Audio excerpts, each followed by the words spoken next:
The views and opinions expressed in this podcast are those of the individual guests.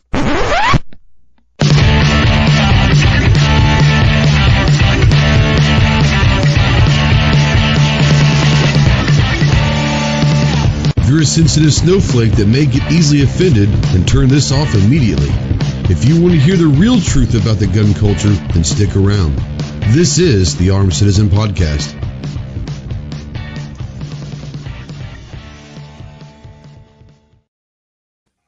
What is going on, my Go Squad? Welcome to the Armed Citizen Podcast Live. This is episode number 208. Today's date is Tuesday, September 14th, 2021. We are live as always on YouTube, on Facebook, on Twitter, all of the crazy places that will have us. If you're out there live, say something in the chat. We don't know that you're out there unless you do say something. If you're new to the channel, new to the show, once again, say something out there. Let us know where you're from. Let us know that we're popping your cherry and we'll get going. Just like Lance out there off the X's, he's a long-range virgin. So I think there's going to be some of those tonight. I'm probably, I would consider myself a long-range virgin. I've got some experience in it, but nothing extensive. Sure as hell not in competition. We're going to talk a little bit about that tonight. If you want to call in or text in, yes, you can call or text into the show. Utilize the Ghost Tactical Hotline presented by our good friends Rod and Shelly Gates over at Aegis Gun Care. That phone number is 530-364-4678. If you're out there and a veteran, really anyone, but especially if you're a veteran and you're in that hole, that dark place, and you're looking for that light, and hell, you're questioning if there's light out there anymore at all, first of all, call me, text me, email me 24/7. I cannot give you medical advice, but I sure as hell can probably be a decent ear to listen to. If you're looking for someone that can point you in the direction of medical help and all of that, please remember two things. One, you're not alone. Okay, you have a lot of brothers and sisters out here that are willing to do anything we can to help you through this time. And two, the world is a much better place with you in it. So please utilize the Veteran Crisis Hotline. That number is 1-800-273-8255. Once again, 1-800-273-8255, the Veteran Crisis Hotline. September is Suicide Prevention Month. So if you're out there, please, please, please get some help. Call me. Like I said, you're not alone. So we can help you out full show. So yeah, if you are, we're spotlighting the Marine Corps as always. If you want to find out more information on what it takes to earn the title of United States Marine, check out the website marines.com. And as always, we're a proud member of the Self-Defense Radio Network. It's a great website with like-minded pro-gun, pro-2A, pro-freedom podcasts out there. A lot of your favorite podcasts are already over there. So check out selfdefenseradio.net. Let me get this off of my ugly mug and bring in some of my buddies to go down this rabbit hole, if you will, with me. From the big sky out there in Montana, we've got the Rogue Banshee. What's up, Holmes? Not much, man. Thanks for having me on. We have a lot of big sky, so we got a lot of long range that we can shoot out here. So this is a good conversation for me. Absolutely. Want to quick shout out, says Foster Haynes is out there, first time joining and just starting to look at long range. Same here, my friend. So we're in the same boat. We're going to talk a little bit about some of the stuff that I've been going through, getting advice from a lot of people that I respect and know that have been doing this for a while. So you're in the right place. You're in the right place. And from the great state of Texas, the tactical virus leprechaun himself. What's up, Clover? How you doing? I didn't do it, man. I think you did. I think you did. I just don't think you want to admit it. I would have to see the video. Well, that's a problem.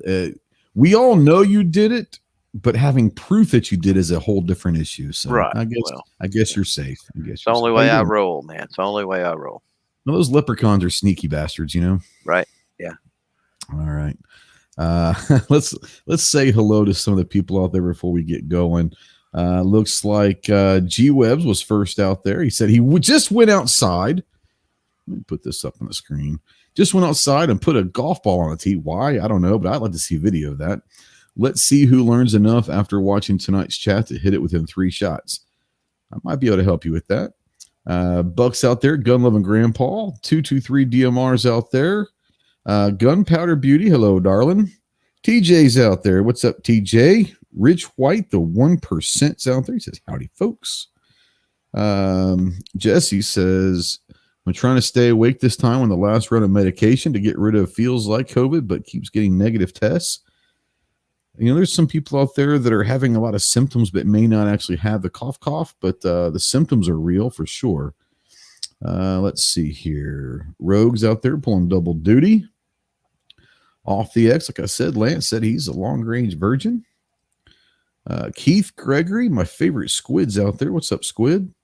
Snob's out there. He says, yo. You know, the thing about Snob is he always says that, but I don't think he knows much more than 2-letter words. So he's got to keep it simple with Snob. So I don't know if do they have more than 2-letter or 2-syllable words in Oklahoma? I'm not sure if they do or not, but what's up, Snob?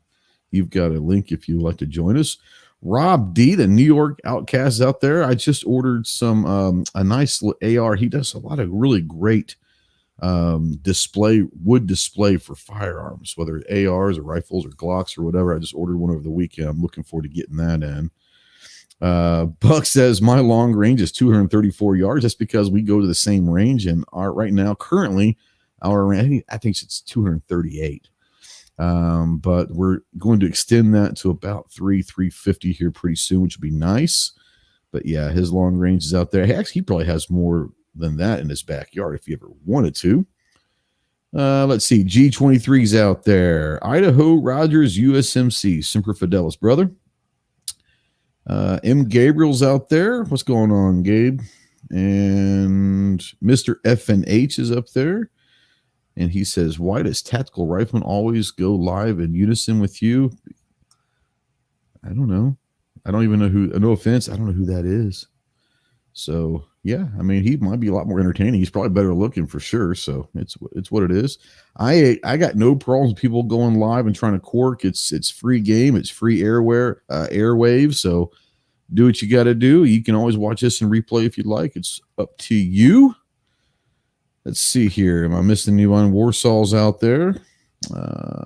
Okay. Michael, oh man, I'm going to butcher your last name. I apologize. Michael Grimel. Hello from Missouri. Hello from Arkansas. How are you? Sandy's out there. What's up, Sandy? How are you? And Sandy, if you want a link, I can get you a link. Just let me know. And Aegis out there. Rod and Shelly are out there. So, yeah. All right. So you guys know before we kind of kick into what we talk about on the topic, we go through some polls we put out. We always put out 3 polls throughout the week. It's been kind of a fun thing to do, and it's one of our more popular segments of the show. And let's kind of go over to the first one. This one was I put out 5 days ago. It's got over 700 votes on it. And I said, what is the best part of a pizza? Toppings, crust, cheese, or the sauce? Rogue, what about you? The best part of a pizza, my man? That's tough. Which pizza? But I would say overall, this shit. Just answer the damn question. I would say toppings. Toppings, okay. Clover's going to come up with some weird shit, so let's hear what you got to say, Clove. Well, I mean, crust is definitely out because, I mean, if you were just going to eat the crust, you'd get breadsticks, right? That's true. That's fair. So, so that's gone. I don't even like the crust, so I usually get thin crust myself. So, then it comes down to the toppings or the cheese. Okay. And I don't know, the toppings are more unique, right? So, I would go toppings. Typically, the toppings are what you get to choose. A cheese, unless you specify something different, they're going to put whatever mix of cheese they already have on there. So toppings are really the only way you can customize it. So like I said, with 700 plus votes, leading with 45% of the vote is toppings. Coming in at second place with 24% is cheese. Crust at third place with 21%, and sauce 9%. Now, I will say that my favorite part of a pizza is the toppings, but what I will say is this: The wrong kind of or a bad sauce can ruin any pizza. I don't care what kind of good toppings you have. A bad sauce can ruin it. So I would say the best part of the toppings, but ultimately the worst part could be the sauce. That's just my opinion. Now, Frank out there does say it's all about the sauce. Like I said, I don't think it's the best part, but it's definitely the most crucial part. Because it doesn't matter what toppings you have. It doesn't matter if you just have a cheese pizza or a Supreme or Meat Lovers, whatever you put on there. The weird some bitches that put pineapple shit on theirs, I don't know. But you have a bad sauce and that pizza's worthless. So, yeah. The second poll, a little music poll for you. And I get it. People want to, it has 31 comments on this one. And I understand that people don't like my choices, and that's okay. But I said, of the following, who is the best guitar player of all time? And I put David Gilmour, who's one of my favorites from Pink Floyd, Eric Clapton. The sad thing is I think David Gilmour might be the only one on this list that you actually have to say who he is, and he's with Pink Floyd. But Eric Clapton, Slash, Eddie Van Halen, and Jimi Hendrix. So of those five, Clover, I'm going to start with you. You play a guitar. Who's your favorite? Of those five, who's your favorite guitar player? Which one did I don't even know. Hendrix was not that great of a guitar player. He was. I mean, don't get me wrong. Don't get me wrong. He was good. He was but as far as innovation, yeah, and what he did was amazing. But as far as skills as a guitarist, who was the Eddie Van Halen was in there, right? Yep. Eddie Van Halen might be the most technically best guitar player of all time. Yeah. Technically, he does everything. If you're talking about throw anything to play at any one of those, like here's some Spanish classical guitar music. Him or Clapton are probably both very. I think Clapton is way more bluesy, bluesy, right? And I just think Eddie with the finger work that Eddie is capable of doing, he could do like classical Spanish guitar or pretty much anything. I think so. Raw talent as far as guitar, as far as across the board, could play literally anything he wanted to play, and it sound great and be huge at doing it. Probably Eddie. Yeah. Yep. Now, this one was close to making my list, but I couldn't take any of those other five off the list. Mark Knopfler, Dire Straits. If you guys are familiar, love Mark Knopfler, love Dire Straits.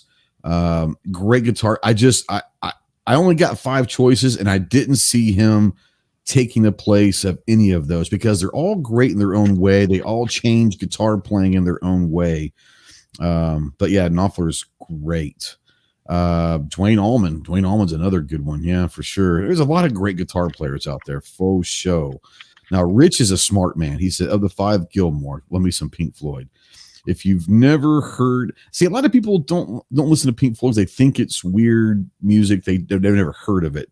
But it's beautiful that they really have some beautiful music. And David Gilmour is a phenomenal guitar player. Ro, going to come to you. Of the 5, who would you have chosen? See, I'm having a problem between Gilmour and Eddie Van Halen. I love Pink Floyd, but I also liked that Eddie Van Halen played his guitar with an electric drill. Mm-hmm. So, no one. I've never seen anyone take a DeWalt drill and go down the neck with it while they're playing. That being said, he only does it for like 10, not even 10 seconds in the song. I think Gilmour is going to win over that just because, well, he just kind of mellows out, and it's just kind of he plays music that you can just sit back and just relax to. Yep. AWAG says, sorry, late to the party as always. Long range shooting is my drug. Yeah. Sandy says, no love for Carlos Santana. Man, there are probably 25 or 30. I mean, Pete Townsend is a phenomenal guitar player. People don't realize George Harrison was a great guitar player. Chuck Berry changed guitar. Was he a great guitar player? I don't know. But he made the electric guitar like something. Jimmy Page, good Lord. There's a lot of them out there.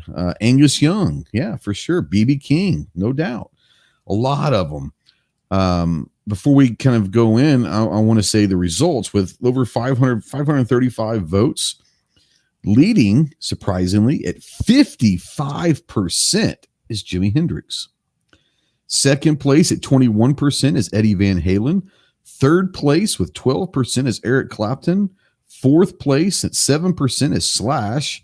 And coming in dead ass last, which is a little surprising and disappointing for me, David Gilmour with 4%. It is what it is. Idaho Ryder says, I have seen bar fights over this kind of question. Exactly. So I want to go back to Rogue real quick and say, okay, take those 5 people off the list. If you had to pick your favorite guitar player of all time, who would that be? Man, that's a tough one. Tom Morello's a great one. Forgot about Tom Morello. Yeah. Stevie Ray Vaughan. Right, Holy shit. Right. You know, Prince. Right Prince now, can play a damn guitar. We'll put it that way. Yeah, go ahead. Right now, like right at this moment, I'm actually kind of digging Lizzie Hale from Hailstorm. Okay. Don't know who that is, but I'll check him out. Her. There you go. Even worse. Yeah. Hailstorm. I'll have to go check. I have no idea. I've never heard of him. G23 says Dimebag Darrell. Who the hell is Dimebag Darrell? Really? I never heard of Dimebag. Who is Dimebag Darrell? What? I'm asking you. Don't act like I'm a fucking idiot, because I am. But who is Dimebag Darrell? Pantera? Oh, I wasn't a Pantera fan, so there you go. Oh. Yeah. Now Willie Nelson, for what he did, really, really good as well. Yeah. There's some country artists that are great. Brad Paisley is a great guitar player. Vince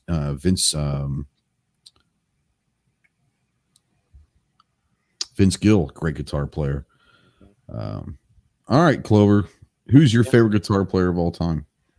I don't know. Okay. Lord, really? I give you like 17 minutes to think about it. Well, yeah. I mean, you didn't mention Les Paul while you were talking about. Well, okay, Les Paul. I mean, the Godfather of guitars. Okay, you're right. You didn't mention Billy Gibbons. You didn't mention Neil Young, Joe Perry. Okay. Good Lord, how many others are there? Right, the guy from the Stones, Keith. Keith Richards. Keith Richards. I mean, yeah. I mean, there's so many great ones. There really are. For me, I went with the 5 that I enjoy listening to the most. Jimi Hendrix, once again, not because his technical playing ability, but he changed the way that people looked at a guitar. He pushed the boundaries at the time of what a guitar could probably do. Eric Clapton, slow hand, man. I mean, enough said. Eddie Van Halen, probably the most technical, the best technical guitar player of all time. Slash, here's the thing about Slash. Even if it's not a Guns N' Roses song, if he's playing on someone's song and you hear his guitar, you know immediately that's Slash. He's just got that sound. And then David Gilmour, go listen to Comfortably Numb and tell me he's not a great guitar player. Just saying. Yeah. Waylon Jennings was a good country. So Waylon Jennings, a lot of people don't realize this, is Waylon Jennings was the guitar player for Buddy Holly and was supposed to be on the flight that Buddy Holly and the Big Bopper and Richie Valens died on, but lost a bet to a roadie, and he had to go take the bus. True story. Waylon Jennings almost wasn't Waylon Jennings, put it that way. So yeah. Any love for Nancy Wilson? No shit. Absolutely. Nancy Wilson can absolutely hammer a guitar. No doubt. Well, that's what I was fixing to say. We haven't mentioned any of the Nita Ford wasn't bad. Nita Ford was pretty rocking. Yeah. What am I thinking? Mary Ford, talking Mary old Ford. School. Now, Jeff Healey, you don't realize who Jeff Healey is. Jeff Healey was unbelievable. Rest in peace. Jeff Healey was amazing. Oh, yeah. Yeah. Yeah. All right. And the third question, we always try to put something out there for the gun lovers out there. Put this out yesterday. It's got 370 votes. Kind of ties in tonight. I said, what's the best cartridge for long range competition shooting? Your choices: 6mm Creedmoor, 6.5 Grindle, 308, 6.5 Creedmoor, or 6.5 PRC. Clover, what say you of those choices? What would you say that for long range competition shooting? Man, I know. 6.5 PRC. Okay, all right. Rogue, what about you? I'm kind of having an identity crisis. I want to say 308, but I have to go 6.5 Creed. Okay. So the results, 370 votes, 49% leading, and 49% is 308. 36% at second place is 6.5 Creed. Tied for third at 6% is 6.5 Grindle and 6.5 PRC. And coming in last with 3% is 6mm Creedmoor. So there you go. So what we're going to do is I want to start a new segment also after this. We're going to find something because I want to start spotlighting not necessarily gun shops because that's been done a lot, but I want to start spotlighting some really cool ranges that people have in their areas. So not just ranges, but I like them when they got a cool story and all of that behind them. Not just a good range, but a cool story. So I'm going to go. It just happens to be a funny town name also here in Arkansas. It's about 45 minutes from me. It's a town called Bald Knob. Yes, I said Bald Knob, Arkansas. The founding fathers had a really good sense of humor there. It's a town of about 3,000 people. Really cool kind of little place. Got a really good restaurant called the Bulldog. Great sandwiches and desserts and all that. But they've got a range, and it's one of the longest ranges here in Arkansas. And it's been open. It's been open for about 10 years, but not as long of a range as it has in the last couple years. But I'm going to share. Let me share the screen. Do this. Let me get rid of this. Share screen. And let's do this in our out here. You guys see that? Okay.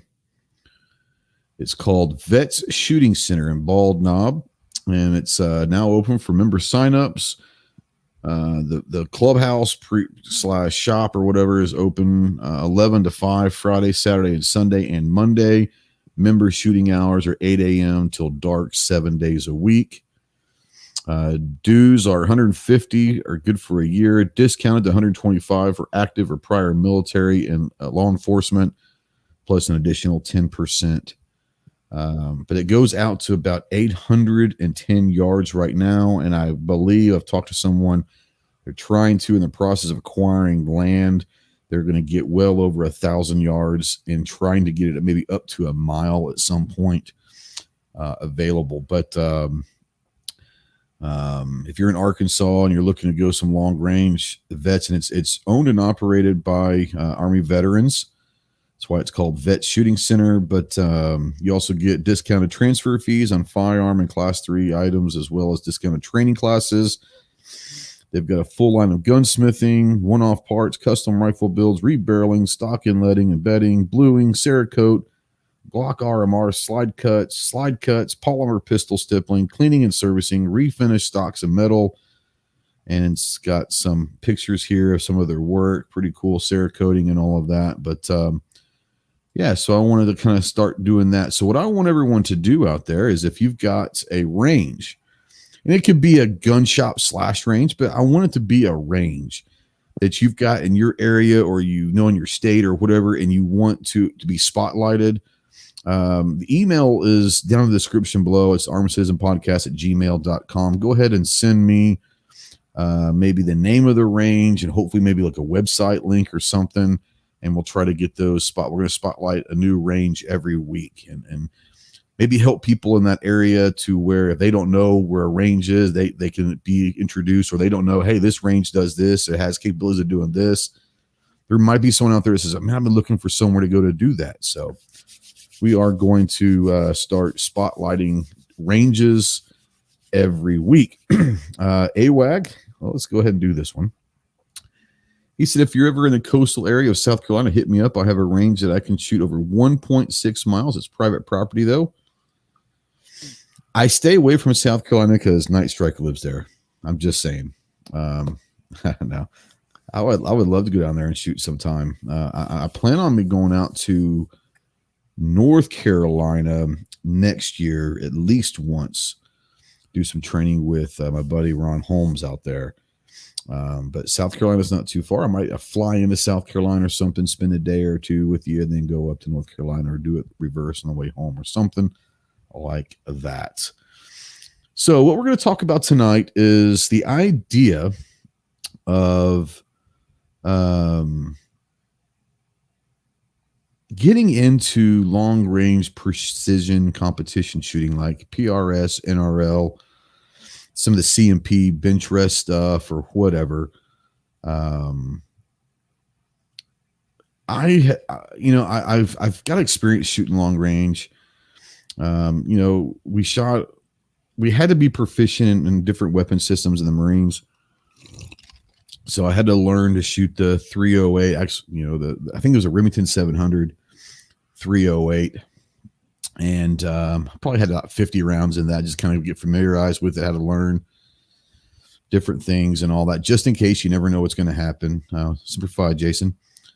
So you had to be proficient in different platforms just in case. So I've got a little bit. I've shot some long range stuff. I've shot over 1,000 yards a couple different times. First time was with a buddy of mine's 338 Lapua. The great thing about that is here I had everything dialed in. He knew what the hold was for that day. All I really had to do was sit down behind it, side in. Hey, hold here, squeeze a trigger, boom. Hit the steel at 1,000 yards. Easy peasy. Then Clover and I and Rod and Shelley from Aegis a couple years back went down and spent a weekend with our good friend Charlie Melton down at his place in Texas and shot with him. And he introduced me to the 6.5 Creed. And I obviously knew about the 6.5, but I never shot the 6.5 Creed at that time. And Clover he was there. Matter of fact, his 308 had to get a new little Cerakote job on that because of a storm that rolled in. Literally, when we were out in the middle of nowhere, there was no way we were avoiding the storm. Where we were 20 minutes from anywhere. We were stuck.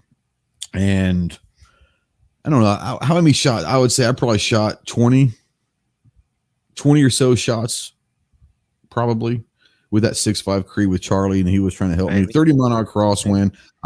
Is that about? I mean, about 20, roughly. It was bad, yeah. And never hit it. And then the last shot I finally hit, we didn't know we hit until the next day, which is funny. But blowing straight cross, and it was nuts. But that kind of got me fired up about it, and I've been wanting to in my mind to get involved with it. The last couple of years has been weird for everyone and all of that, but I've made the conscious decision that this is going to sound bad. And you guys jump in, but it's going to sound bad. I love pistols. Everyone knows that. I love shooting pistols. I used to shoot pistol competition with IDPA, but the problem is I'm not saying I don't love it or I don't get excited about shooting pistols anymore, but it's just something that I do so much and all of that. It's kind of just, I find myself going through the motions, if you will, and I've been looking for something to kind of maybe push me to expand not only disciplines, but my knowledge, my experiences, and all of that. And I kind of, the last month or so, I was like, what can I do that's going to get me excited about going to the range, get me excited about learning something new and all of that. And Clover's been wanting to get me into lever guns and revolvers, and I get rashes. So I went back to, let's go do some long range stuff. So spent the last month, I've been on the phone a lot with Clover, picking his brain, with Charlie Melton, with Cole, a guy that does some long range stuff, a lot of different people that I know and trust and respect their opinions, and just trying to gather and soak in as much information and figure out what the best route is. And I know that you can go and spend a shit ton of money. You know, some people's loadouts are $25,000, $30,000 between rifle and scopes and bipods and all of that for these things. I don't have that kind of flow. So I kind of set aside a number in my head that I wanted to kind of stay around. And what I've kind of decided on is a Bergara B14 BMP rifle in 6.5 Creedmoor. And the optic, I thought I was set on a Vortex Strike Eagle, and I very well still could. But in the last, today alone, I've had 2 conversations with some people at Bushnell, my buddy CJ over at Bushnell, and we were talking about different things. And then I got introduced to, I'd heard of their name before, but to my knowledge, whether I have or not, I don't know. But to my knowledge, I've never spoken with anyone, and I've never shot with any of their optics. I'm sure I have, but I didn't know it. But Athlon Optics, and end up having a nice, awesome back and forth with the guy from Athlon going over. He shoots also, but kind of going over, hey, you might want to look at this, and here's what you're looking for, and all of that. So it's one of those things where I don't know where I'm at right now on optics. I know that I don't want to go and spend $3,000 to $5,000 on an optic right now. I'm not there yet. My goal, and I want to bring Rogue and Clover in here, but my goal is to have a really solid base. I know that eventually, if I get into this seriously, I know that I'm going to have to upgrade. I'm going to have to do all of that.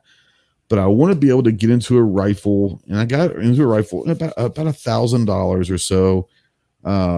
An optic, that's going to be good, serviceable, with all the features that I need, without having to be a $3,000 optic or scope. So right now I'm looking like at a 525 by 55 or 56. And that's kind of what that Strike Eagle is. Athlon's got one. Bushnell's got one. There are a few other brands that have been kind of relayed to me as, hey, you might want to try these, look at these, and all of that. The great thing about that I've found out with today's technology, there are a lot of great optics and scopes out there that are going to be really quality for less money than they were 5-10 years ago, because the technology is so good and readily available to companies that the glass clarity and quality is going to be to where you don't have to go and spend as much. Do you get more for the money? Probably. But I don't want to be there yet. I know that it will be there eventually, but I don't want to be. I want to start this as a beginner and say, on a budget, can I get into a loadout that will keep me, how do I put this, competitive? I know I'm not going to go win anything. I know I'm not there to win right now. I'm there to learn, to watch, and to get experience right away. But I don't want to be put behind an 8-ball. I'm trying to find stuff that I can find for decent prices that are still quality products that will keep me in the fight. And I've talked with Clover extensively over the last month about this. Rogue, I know that you have been contemplating some long range stuff as well. What have been your thought processes so far when you're just thinking about gear, whether it's rifle, whether it's bipods, it's optics, it's, ballistic calculators, whatever? What's been are you going to jump in heads in, or are you going to kind of take a step back and figure stuff out? I'm going through analysis paralysis right now, just like you are. Right. What scope am I going to do? What caliber am I going to do? I think I've decided on 6.5 Creedmoor, which then I have an identity crisis because I have so much 308 running around. It's like, well, then I get this 308, now I got to buy another caliber. I'm having the same problem. I could go out and, I was looking 2 nights ago at rifles, and I was like, well, I could buy this and then I can upgrade it along the way. Mm-hmm. And then I'm going to end up with $1,000 rifle after I get through the upgrades. Or do I just buy the $1,000 now and just suck it up? That's kind of and then I look at the checkbook and go, well, there's not $1,000 there for a gun.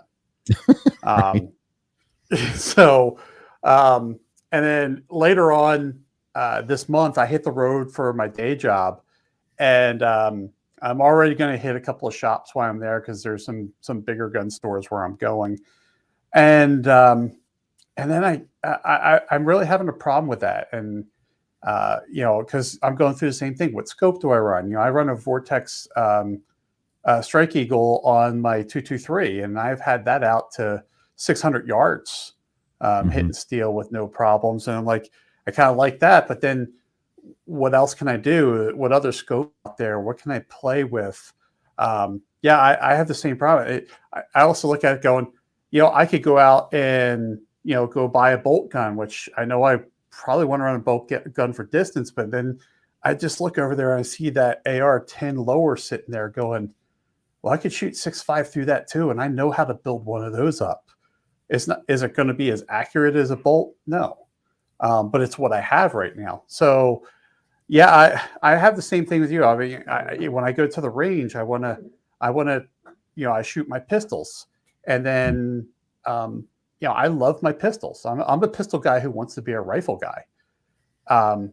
So I'm trying to make that step over, and I haven't decided on a rifle yet. I got a feeling that I'm going to decide on the rifle when I'm at the gun counter.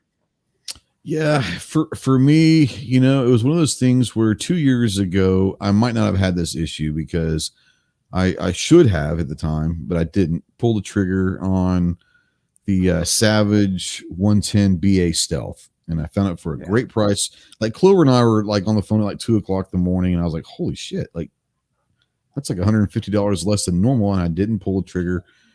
And I wouldn't have had this problem, but I was looking at that. I was looking at some Howas,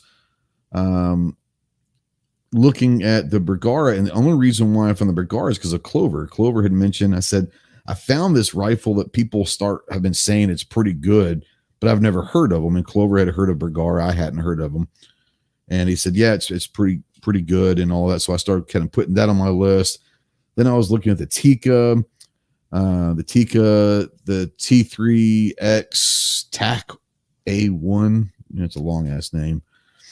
And all that. And I kind of just, I asked some people and I said, look, if you had to choose this, they said for the money, the Bergara, to start out with the Bergara for the money is as solid as anything. You won't be unhappy about it. So that's what I've settled on and all that. So I want to go into Clover because Clover's kind of been with me through this whole process. And I know I've been annoying as hell asking questions that he probably thinks are dumb questions. But, I know that you've got a lot of long range stuff, but when we went down to Charlie's, you brought, I think, your Savage 308, and I'm assuming that right now is probably, if you had to do a designated marksman rifle right now, would that be the one that you go with? And why the Savage with the 308 and whatever optic you have? Can you explain what your loadout on that rifle is? Because I've already got it would be the why. Okay. Right. Optic. I could not tell you its first focal plane. Could not tell you the specs on it. I want to say it's like 4 to 26 by 50, but I could be wrong. It's the high-end sight mark. It's the sight mark benchmark on that. Okay. Now mine is the Model 10 FPHS, which is the H&S Precision stock. It has been, yes, it is the AccuTrigger. However, the trigger, the action, has all had work done by Savage sharpshooters as well. It's the heavy bull barrel. It was all purchased, bought, used before 6.5 Creedmoor was ever a thought, right? So for those that are thinking, why did you get 308? Well, no, I've had it forever. So, G says, bring a 308 to a long range class equals a FUD. He says, welcome to 2021, old man. Yeah. He said, at least you didn't bring a 45 110. We were talking about it. We were talking about that. I guess, but we were talking about that the other night. I've shot my 308 at 1,500 meters. Yeah. Now, which is basically a mile. Can you even hardly hear it hit the steel at that range? Not so much. Right. But I mean, you can do it. It's got nothing left by the time it gets there, for sure. I mean, in fact, it doesn't have anything left long before it gets there. But it can be done, especially on a calm day. And this is something that AWAG brings up. He said you can upgrade the Bergaras to the Excalibur, makes pre-fit barrels. He runs an Excalibur on his own 300 Win Mag, $400 when it gets me out to 1 mile. My Savage 110 with no issues. And that's another thing is I know that eventually we'll be upgrading rifles down the line. Looking at it, Shytech, love Shytech stuff, like Macmillan stuff. Just not going to go and spend $10, $15, $20,000 on a rifle right off the bat. Don't have it. First of all, I couldn't if I wanted to. But the great thing about it is if you get a really decent chassis, you've got something that's got good action. You can always change out and upgrade barrels. You can always upgrade, it's just like anything else. You can upgrade a rifle to where basically by the time you get done with it, it might have a Bergara stamp on there, but it may not be anything Bergara left on it, or whatever you get. The Tika was close. The Tika came in kind of like a horse race down the last home stretch. It was making a push and almost got it.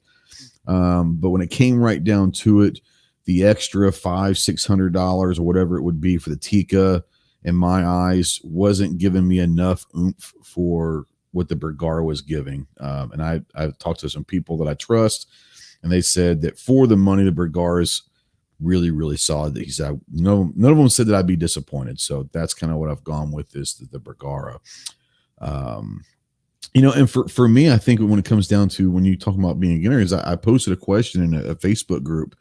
And I basically said, hey, let the bashing begin. I'm a newbie. I'm going to ask some questions out there. And they've been great. They've been helping me a lot. The interesting thing is I said, hey, I want to on a budget. And once again, that word budget, I want to start doing this on a budget and all that. And they said, well, what's the budget? And I damn it, budget means something different to everybody, So I think what I would like to do is we start this conversation is,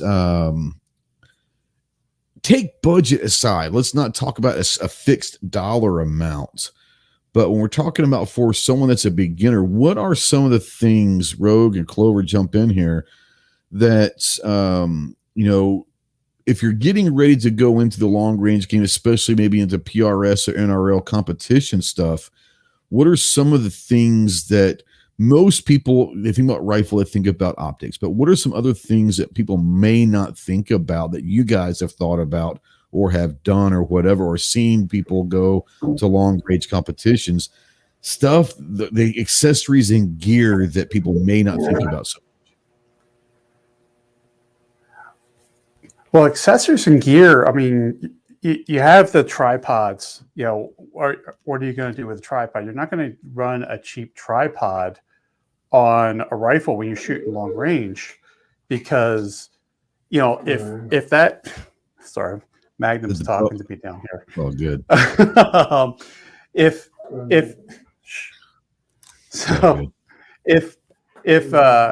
you're running with a cheap tripod, it's not, the front of that rifle is going to start moving, and when you start talking about long range, just a fraction of an inch could be a foot or two down range.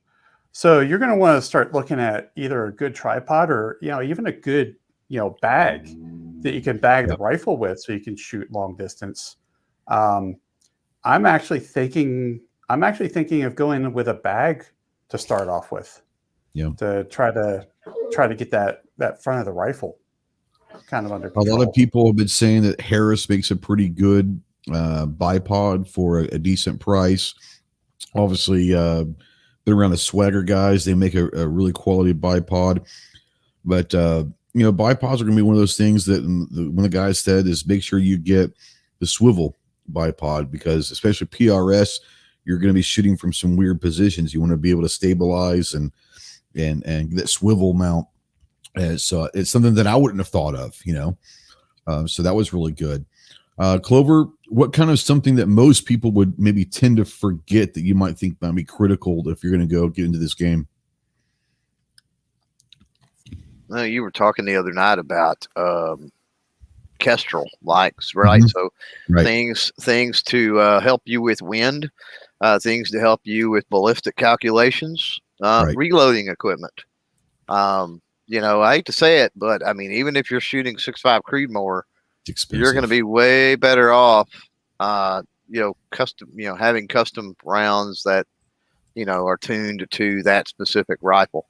You're going to be way better off cost wise, and you're going to be way better off, I think, with kind of holes you're going to punch in paper and whatnot. So those are some things. I mean, do you need that right off the bat to get your feet wet? No, but I think that shortly after getting into it, if it's something you decide you're going to stay with, I think those are a couple of things that you're going to have to break off a little cash and make happen. From everyone out there in the chat, if you're out there and you got experience in this and all that, I want to hear what you guys think are important things to learn and to know before we dive into this. Let me know what you guys think as well, because this is part of the show. I need all the help I can get. Kind of going along the lines of the reloading, Elfster out there says really helps to reload and have a rifle that can at least print 1 MOA or less at 100 yards.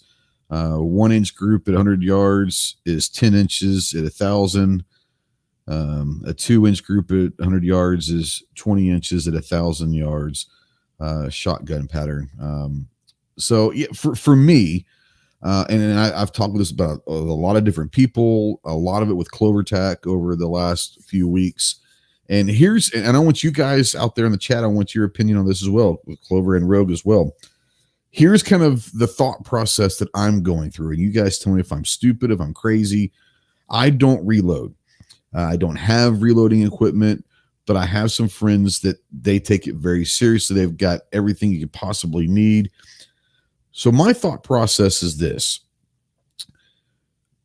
get the rifle, get the optic. I'm going to spend all winter long getting used to this rifle, figuring out shooting different ammos and all of that, getting everything dialed in, learning how to do different things and then I want to go next spring and watch a match or two and just watch, not even shoot, just kind of watch and learn and then jump in. But one of my things that I want to do as far as the ammo goes is this. I want to try to find through different brands, different grains. Most people have said that around that 140 to 142 grain 6.5 Creed is kind of like that magic spot. But I want to find some different match grade ammo, shoot it, get a box of maybe 4 or 5 different ammos, shoot it, figure out which one works best with that rifle and all of that, and try to find load data or reverse engineer the load data for that, and then buy the supplies. And then I talked to a buddy of mine. He says, you can come over and utilize his press. He'll show me how to do it all. And then at that point, once I kind of dial in what I want, then I can start reloading with that brass. So if I go and get 5 different brands, that's 100 pieces of brass. I can go and do, several different load datas on different loads and reloading, and then start dialing it in and still have this brass. So that's kind of where I'm at. Rogue, Clover, and out there in the chat, tell me, is there a better way? Because I do understand that reloading eventually is going to be a must just because it will get expensive with ammo for competitions. But am I going about it the right way, or is there a better way of doing this? I'm open to any suggestions. Well, you're kind of going pretty much the same way I am. I mean, I already reload. I've been reloading. Well, when we wanted to shoot, we had to reload when we were a kid. So I've been reloading a long time, and I have presses and stuff like that I'm not worried about.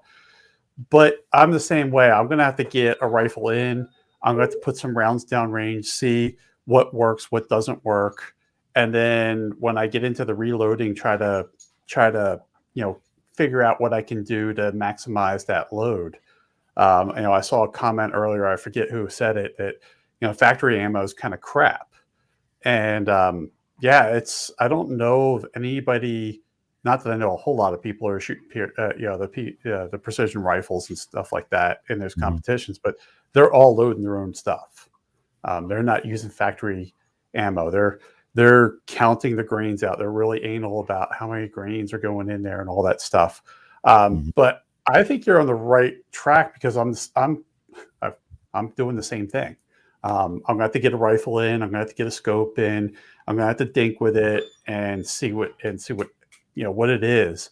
And I'll make a decision whether I want to continue down the route or not. That's going to be the hard thing. Is once you get the rifle in, like I said, I'm going to have to go on the cheaper side on the rifle. How in am I going to be on upgrading this? How much is going to be to upgrade a trigger, and stuff like that. And one of the things I'm having an identity crisis with on a rifle is, I've looked at the Savages and the Bagheeras and stuff like that. I like standards in rifles. I like standards in my pistols too. Do I do that, or do I get in like a Remington 700 action and build the rifle up that way? Because then I know that I can always get parts for it. Right. But I think you're going down the right route. Clove, I know we had this discussion, but you've talked to me about it, but there are probably people that would benefit from hearing kind of what you were talking about last night as well. But the reverse engineering, is it good? Is it bad? Or what would be your recommendation? Oh, it's fine. First of all, not all factory ammo is garbage. Right. So you can very likely find a factory load that's going to do what you need to do. And that's very consistent. Well, I go back, we had the conversation the other night. I go back to my Ely ammo and 22 long rifle, right? I mean, you can't reload that. And that's the most consistent ammo I've absolutely seen in my life. I don't care if you measure it, weigh it. I don't care. From one batch, one lot to the next, it's absolutely perfect. Right. Yeah. And so if they can do that with that, they can certainly do it with centerfire ammo. Companies can. Right. So the only question is, which one out there that has that type of consistency shoots well and whatever you're, shooting in. Right. So once you find that, it becomes okay. Now I have this factory ammo and it works well. Mm-hmm. So let's reload for one of two purposes and maybe both. Number one, cost, because you're typically if you're talking match ammunition, which is going to be way more expensive than your practice ammo, your budget minded ammo. Yeah, in a match situation, that stuff garbage. Absolutely would agree with that, right? Yeah. So, okay, so we've taken care of that, and now I can reverse engineer that, figure out what projectiles used, what powder is used, so forth and so on. Do some chrono testing with some of those factory loads. Reverse engineering, not that difficult. And then in the process of doing the reverse engineering, you can potentially tweak that ammo out to where it's even more precise and more consistent, potentially. Buck was asking, what are some good factory rounds in 6.5 Creek? Buck's also looking to get into this. It'd be nice to be able, if he does it, grab one and all that. There's a lot of decent one that people have talked about. A lot of people go to the federal. I can't remember which one it is, but it's a federal match that's pretty good that people say. Gold medal match. Burger. And then, the burger. And then Hornady's got some stuff that people are speaking highly of. Ultimately, it comes down to kind of what you were telling me the other night was you take a round that a factory round that's giving you decently solid, consistent groups that seems to work well and match well with your rifle and your barrel. And then the reloading side of it is you're not just trying to, replicate that. You're trying to improve on that, increase different things. So yeah, you might have to figure out with the powders or whatever until you get it right where you want it. And that might take several evolutions of those brass. But you were talking to me about as I asked you, when it comes to the long range and all of that, bolt action, and this is where it all started. I think I was talking about bolt action versus an AR-10 platform with the 6.5 Creed. And you said, the gas systems and all that, it's over the long haul, especially with brass reloading and all that, the bolt action would be better. But on basic terms, obviously you don't know, no one really knows exactly. But for people out there that may not know, they're truly into this learning as they fly, a piece of, let's just say, a 6.5 Creedmoor brass, on average, what do you think that they could get? How many reloads do you think they could get out of a piece of brass? That's gonna, we've had that conversation too, right? Mm-hmm. That's gonna depend a lot on the pressure, and in a bolt gun, you're not gonna be any violent extraction going on with the case head or anything like that. Right. So it's just gonna be the combination of a couple things. Number one is, what type of dies are you using? Are you simply neck sizing? Is that going to be a bushing type die, or what type of die are you using? Because that's going to stress the neck of that brass more or less, depending on what it is. So you've got that factor. Again, you got the pressure of the round that you're firing. I'm going to say, you can safely bet, I would say 5. Yep. But depending on, again, those stress factors and the pressures and a lot of the other things, if you're talking about alleviating as much stress during the reloading process as possible, i.e. neck sizing, and you're talking about being in that mid range as far as pressure, I could see you getting 15 or 20 out of it. Right. Yeah, we do have a young man around. We got several kids around our area. We're very, very blessed. Zach Myers, a national champion. He would be a great contact. We also have Ro Reynolds, who's more shotgun, but I promise you that dude can shoot pretty much anything you want. He's on USA's shooting team. I promise you that dude can shoot anything you want him to shoot. So I need to probably contact Ro, but Zach would be a good one. Thanks I forgot about Zach, but thanks for bringing that up, Lance. Appreciate it. Frank says he's got a roll. Peace out, brother. Be safe. Tim says shoot some Lapua ammo, keep the brass reloaded later and win. The Lapua brass in itself is going to be expensive just to get into. So if I'm going to get Lapua, then I'm definitely going to save that damn brass. It is what it is. Idaho USMC says headspace, bullet jump, concentricity, run out, standard deviation, feet per second, pressure signs. These are all terms you're going to be using. Yeah, that's the thing, is I'm going to have a whole new vocabulary, I think, that which is that's what I'm looking for. This is what's exciting me, is stepping out of my complete comfort zone. I've pulled triggers at over 1,000 yards, and I've pulled a lot of triggers at over 500 and 800 yards, a lot of triggers at 500. We used to qualify with our M16 at 500, but I pull a lot of triggers at 500 to 800 yards, a lot of it. Several times over 1,000. But I will say that this is what I'm excited about the most, is expanding my knowledge, expanding my experience, bringing my journey. And I'm recording most of this. I'll go to matches, I'll record stuff, I'll record a lot there might be someone out there that's going through the same thing. I'm going to make a lot of mistakes. I get it. No one's ever going to get it right with rifle choice, with optic choice, with ammo choice, with bipods or backs or ballistic calculators. No one's going to get it right off the bat. So I'm going to make a lot of mistakes as I go. But that's what it's all about, is learning.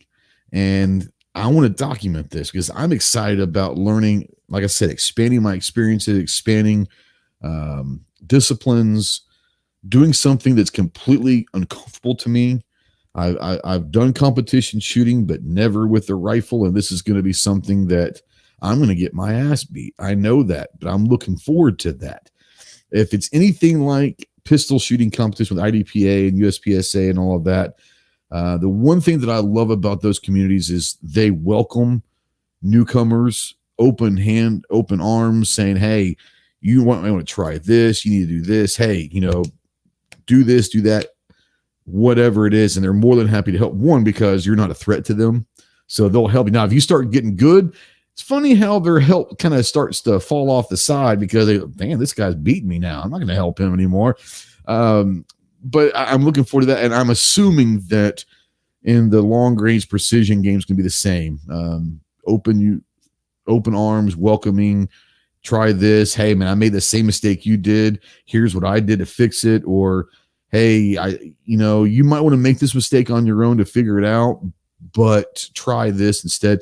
That's what I'm looking for. And obviously look to pass that knowledge on. Once I make a mistake, then I'll tell someone, hey, I tried this and it failed miserably. That's part of the growing process, is really learning on the fly. Is it going to be an expensive learning? It looks like it, but any hobby's expensive, and I'm really looking forward to doing this. Elster said, and Elster is going to be someone I might need to reach out to it and have a conversation off air. Hey, I tell you what, Elster, if you want to come in, I'm gonna tell you what. I'm gonna put the link out there in the chat, and I can make it to where people can't join if I don't want them in here. But if you got time, I'd love for you to maybe jump in here.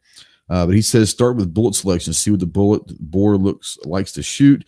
Then move on to powder drops for barrel harmonics, and then bullet jumps. Each bore is like a fingerprint. Each is different, and that's what I get a lot. Is you can have 10 Bergaras or 10 Savage or whatever right there, and they're all going to be a little bit different. You know, and they're going to like certain ammos more than others, and that's just the way it is.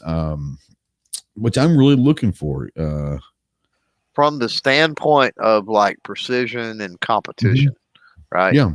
So it's all relative to the task at hand. So you take those same 10 and you're using the same ammunition in all of them. And as long as it's any kind of a decent quality ammunition, are you going to be able to deer hunt at 100 or 200 yards with it? Yeah, absolutely. Without a doubt. But you're talking about a 6-inch, 8-inch, whatever group, you know, at 100 or 200 yards. And that is not precision. So, again, that's all relative. Just wanted to point that out. I know we're talking about, precision and competition and stuff like that. But just in case there's somebody out there that may be looking at getting their first rifle for hunting or, just plinking around or something like that. Remember, this conversation is on a much, much higher level than than what you have to be just to hunt or to have fun. Yeah, it was so funny because we were talking about last night. I know we were talking more 22 stuff, but we were talking about different things. And when it comes down to precision competition shooting, like if we're talking true precision, sometimes 1/100th of an inch is a difference between first and second, or first and third almost sometimes. So, when you're talking about in certain competitions, maybe bench rest competition where it's truly just like putting bullets in the same hole and all that. But that's kind of where you're at. To get to that level, there are some people that can shoot that well. And yes, it's one of those things where, let me ask you guys this, because I think I know the answer. I'll tell you my opinion. I think you have someone that's a good shooter with good mechanics, good breathing habits, can control trigger control, trigger discipline, all of that. Someone that can literally just shoot, can take an average rifle and scope and beat someone that's an average shooter with great equipment. What do you guys think about that? I totally agree with that. I mean, I know that pretty much any rifle I buy is probably going to be way more accurate than I am as a shooter, especially in the beginning. I've seen this. It doesn't matter if it's rifle, pistol, shotgun, whatever. I mean, I saw it with in bow competition when I was a kid. I remember this guy had a tricked out bow with a compensate. The rod off the front of it and all that stuff. And he's out there doing this stuff. My father's out there with his stock PSE and out shooting that guy. It's definitely the shooter more. I'm not saying that there isn't crap equipment out there. There totally is. But like I said, anything I buy, I know is going to be way more accurate than I can drive it. What's up, AWAG? How you doing, homie? Good. How are you? Hopefully my echo is not too bad. My room is quite empty. I don't hear an echo at all. You sound good, man. Cool. I appreciate you allowing me on. Oh, absolutely. Now G out there, he's got to bring it back to 9 every time. He just, learn a new fight, brother. Pick another fight. No, he bring 9mm back. So I wanted to kind of, you've been throwing in some great stuff out there. For someone like me that has experience shooting long range, but knows nothing about it. Does that make sense? I mean, it gets down to where, I've gone to ask people MOA or mill reticle, and everyone says mill, especially to start out. First focal plane mill was where you want to start and all that. I mean, for someone who's literally asking those kind of questions, have I missed something? I mean, is there something that you would like to add or bring on? I switch back and forth between mill radian and MOA. If it's a gun that I'm just going to shoot less than like 500 yards, I'll use a scope that's an MOA. Like on my 300 Win Mag, that's a Milradian scope. That's a Leupold Mark V HD. I just like it because it makes counting a lot easier.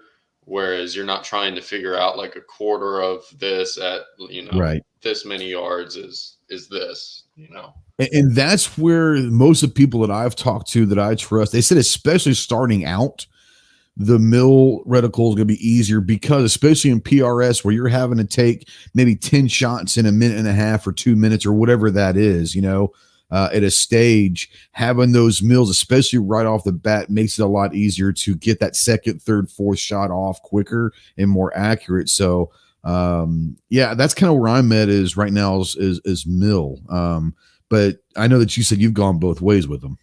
Yeah, I've gravitated more towards the Milradian, mostly because of the people that I have around me that are spotting for me. They're always running the Milradians, and they're always giving me. They're giving calls out for mills. Yeah, correct. Okay. Yeah. Now, if you're looking for a scope, I will suggest looking on the used market. Try like Sniper's Hide for them. Normally there's a lot of lightly Sniper's used. Hide. Sniper's Hide. I've seen that in some of my Google searches, but I haven't gotten to it yet. But I will definitely check that out. I'm on there. I cruise around there quite often, asking stupid questions. But I've asked a ton of them. So most of the time, you can find people that are upgrading to the new latest and greatest things, and they'll sell you. You can pick up Mark V HDs that are gently used. They got a couple scratch marks on them. You could pick them up for like 10 to 20% off. It's pretty decent. Yeah. Sometimes they'll even come with rings. And that's one of those things where, to me, I've never been one that has really cared about if something's dinged up, or you got some scratch marks and all that. As long as the glass is good and it's going to hang, the rings are going to be able to keep it in place and not move around and all that. As long as it's still functional and the glass isn't too bad, I have absolutely no problem with the used market whatsoever. Now I was asking Clover because I'd heard of Athlon before. And to my knowledge, I've never spoken to anyone or shot through. I probably have, just didn't know it. Athlon and Arkin and Bushnell has some of these first focal plane mill scopes that are around that 700 to 900 range. Are any of those worth looking at? The Athlon, I think it's like an Argus. Hold on, I'll look it up. But they have a $600 or $700 option that's for front focal plane. That's a really good option. Okay. Try and look it up now. Arkin is okay. Out of the 3 scopes I've had my hands on, 2 of them passed the tracking test with actually really, really good percentage of tracking error. Mm-hmm. But the other one, that was a demo, and I think somebody beat on it too hard before I got my hands on it. So now that's something. Rogue, Clover, what's up, Elster? How you doing, brother? All of you guys. Yeah, you're good. All of you guys just join in. Just don't overtalk anybody, but feel free to jump in. One of the things that has been repeatedly mentioned when asking questions, especially about optics and scopes and all that, is especially if you're doing like PRS, you're not going to have a spotter necessarily. So you're going to have to be able to see the trail and everything through that optic. Most people say that no matter what the magnification, they usually run about 10x. Is that something, whether it goes up to 25 magnification or what? A lot of people, they run around 10x. And is that something that they can see maybe the vapor trail or the track it a little bit easier? Is that something that you think about? Or I know that tracking is very important in this, obviously, because you're by yourself, basically.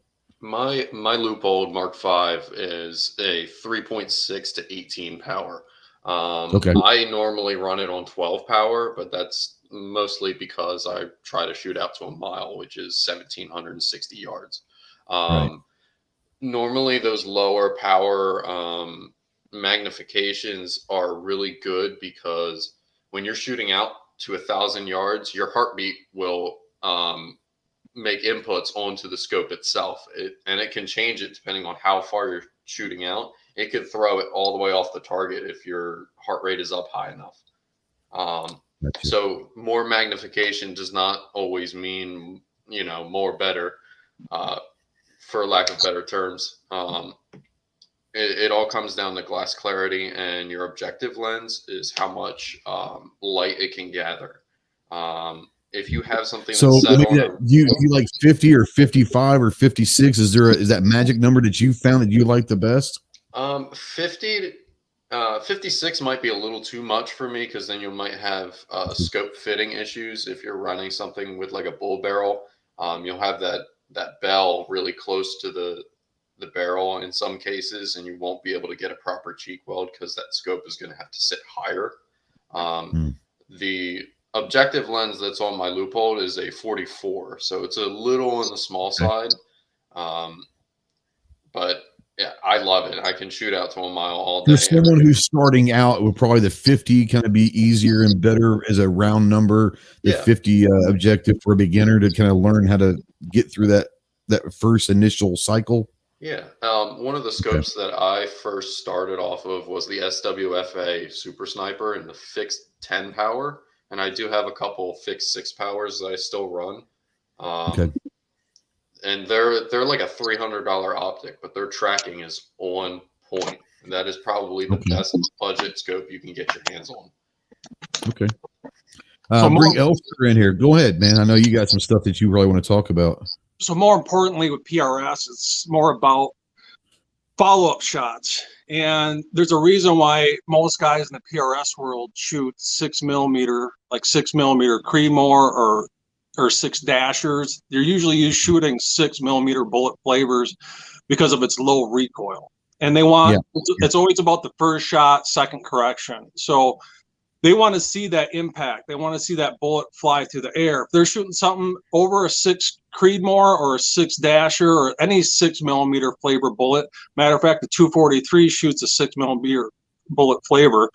They want to see that impact so they can make that correction on the fly in the reticle. And those guys' guns, they, no joke, weigh well over 20 pounds, 23, 25 pounds. They don't care about the pounds. They care about the recoil. And they want that first focal plane optic. They want to be able to, they're taking a shot at 100 yards, 300 yards, clear out to 1,000, back to 600. And that all dictates of what magnification you use, of what you're shooting. It's all about purpose. And the big question is, hey, I want to shoot long range, but it really is about purpose. Are you shooting PRS? Are you just some guy on a weekend warrior thing where you're shooting a mile? And you know, you need to buck the wind, and you're shooting up. Some of these guys are shooting 2-3 miles nowadays, and they're shooting shy tacks. It just depends on purpose. And these PRS shooters, like I said, if you show up to a PRS match with a 308 or even a 6.5 Creedmoor, you're going to get your ass handed to you. You are all day long. These guys are shooting nothing but 6 Creedmoors, 6 dashers, really low recoil, FFP scopes where they can. The reason why you get an FFP optic is it's not really about ranging. It's about holdovers, not only for elevation, but for wind. And, they're going back and forth between their magnifications. More times than not, they're trying to stay on one magnification. But like I said, if you're not showing up with your tune reloads and something most likely a 6 millimeter flavor, you're going to get your ass handed to you. But then it just depends. If you're shooting a mile, you're shooting almost 18 football fields. Even a 6.5 Creedmoor is going to have a hell of a time doing it. Like when we were invited out to the Palmetto State Armory event, we were shooting a mile out there with a 6.5 Creedmoor. No joke. We had that reticle. We had the turret maxed out, and we were maxing out the reticle to boot.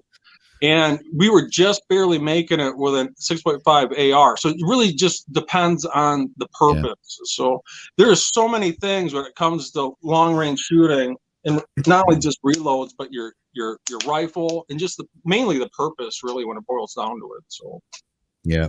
And like I said, my ultimate goal, and here's the thing is when I first start out, I want to go shoot, pay my dues, watch other people, learn what they're doing, gain knowledge on where they were, where they are now to where I am. And then, not worry about competing. Unfortunately, I'm ultra competitive. So I can sit there and tell you now, I'm not trying to compete, but I'm going to want to kick your ass. So the competition will come in. But for me, a lot of it comes right down to really, like I said, it's all about. I thought about the 6mm Creedmoor because this rifle isn't going to be a hunting rifle. I don't hunt. This isn't going to be something. It's going to be long range precision competition. So that might be something. The next cycle might be, learn, cry once, try once, all that stuff. I hear it all the time. Yeah. But it's just one of those things where I enjoy the 6.5 Creed round. I know it's got a little more recoil than the 6. It's probably going to be a little bit tougher to see the trail, to see that. And that's just, it is what it is. But like I said, it's just about purpose. And if you think there's any remote chance you might get in the PRS, like I said, you're probably going to want to look at 6 Creedmoor or 6 Dasher. Those are probably the top 2 in PRS right now. 6 Creedmoor, you're going to have an easier time getting brass for in comparison to 6 Dasher. But guys just aren't shooting. Even, once in a while you get someone with a 6.5 Creedmoor, but they're mostly in those 6mm flavor bullets. And, if you're a weekend warrior and you want something that can stretch out to a mile, we're talking 18 football fields. You're pretty much maxing that cartridge out. And you want something that you can get brass very easy for. 6.5 Creedmoor might be the ticket, but you're definitely not showing up with the 308. 308 is probably the most non-ballistically functional cartridge out there. You're talking, it's just. If I just wanted to go out on the weekend and shoot long range, I'd probably go 300 Win Mags. That's a fun as hell, cartridge to shoot. It's not practical for competition, But if you're shooting like 2 miles or, like I said, some of these guys are no joke shooting up to 3 miles and using Chi-Tex. It's all about purpose. It really is. Yeah, and everything else falls behind that purpose in regards to optic selection.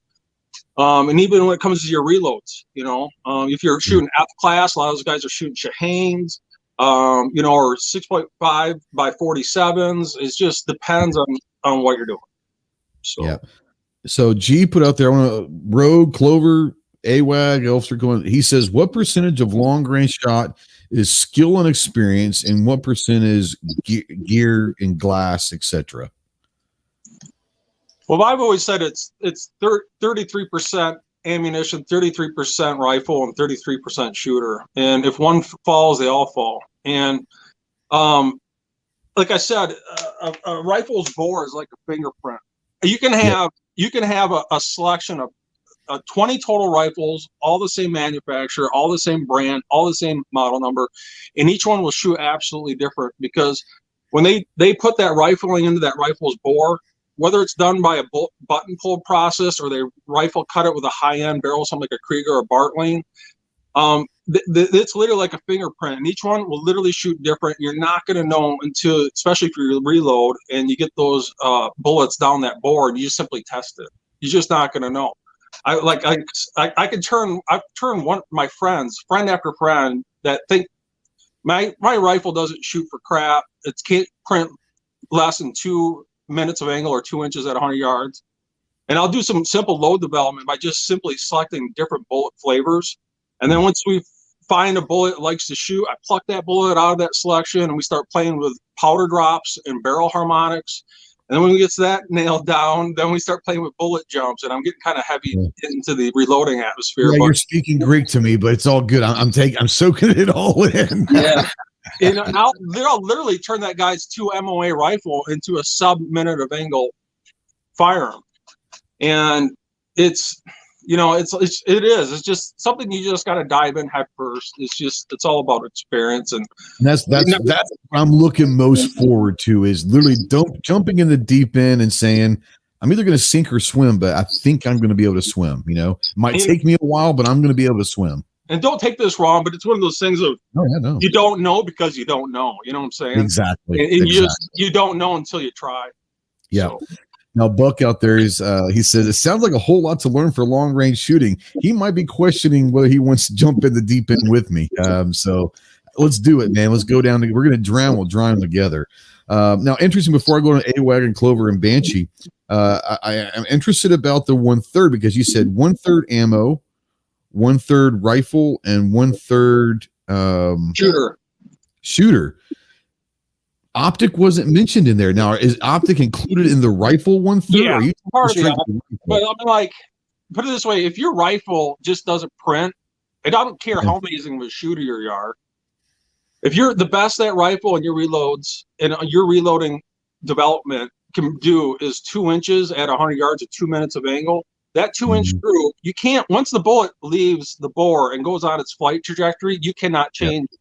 So I don't care how amazing of a shooter you are. If your rifle and your reloads for crap, you're going to be crap. So it's, if the best your rifle can print it at 100 yards is 2 inches, it's going to be 20 inches, 2 inches times 10, 20 inches at 1,000 yards. You're literally going to be hitting a shotgun pattern at 1,000. I've always said this and I'll say it again. If your rifle can't print 1 minute of angle or less, at 100 yards, you might as well not even show up to the game. And that's what I've heard consistently. You better find a sub MOA at 100 yards or don't even bring it to the table. Yeah.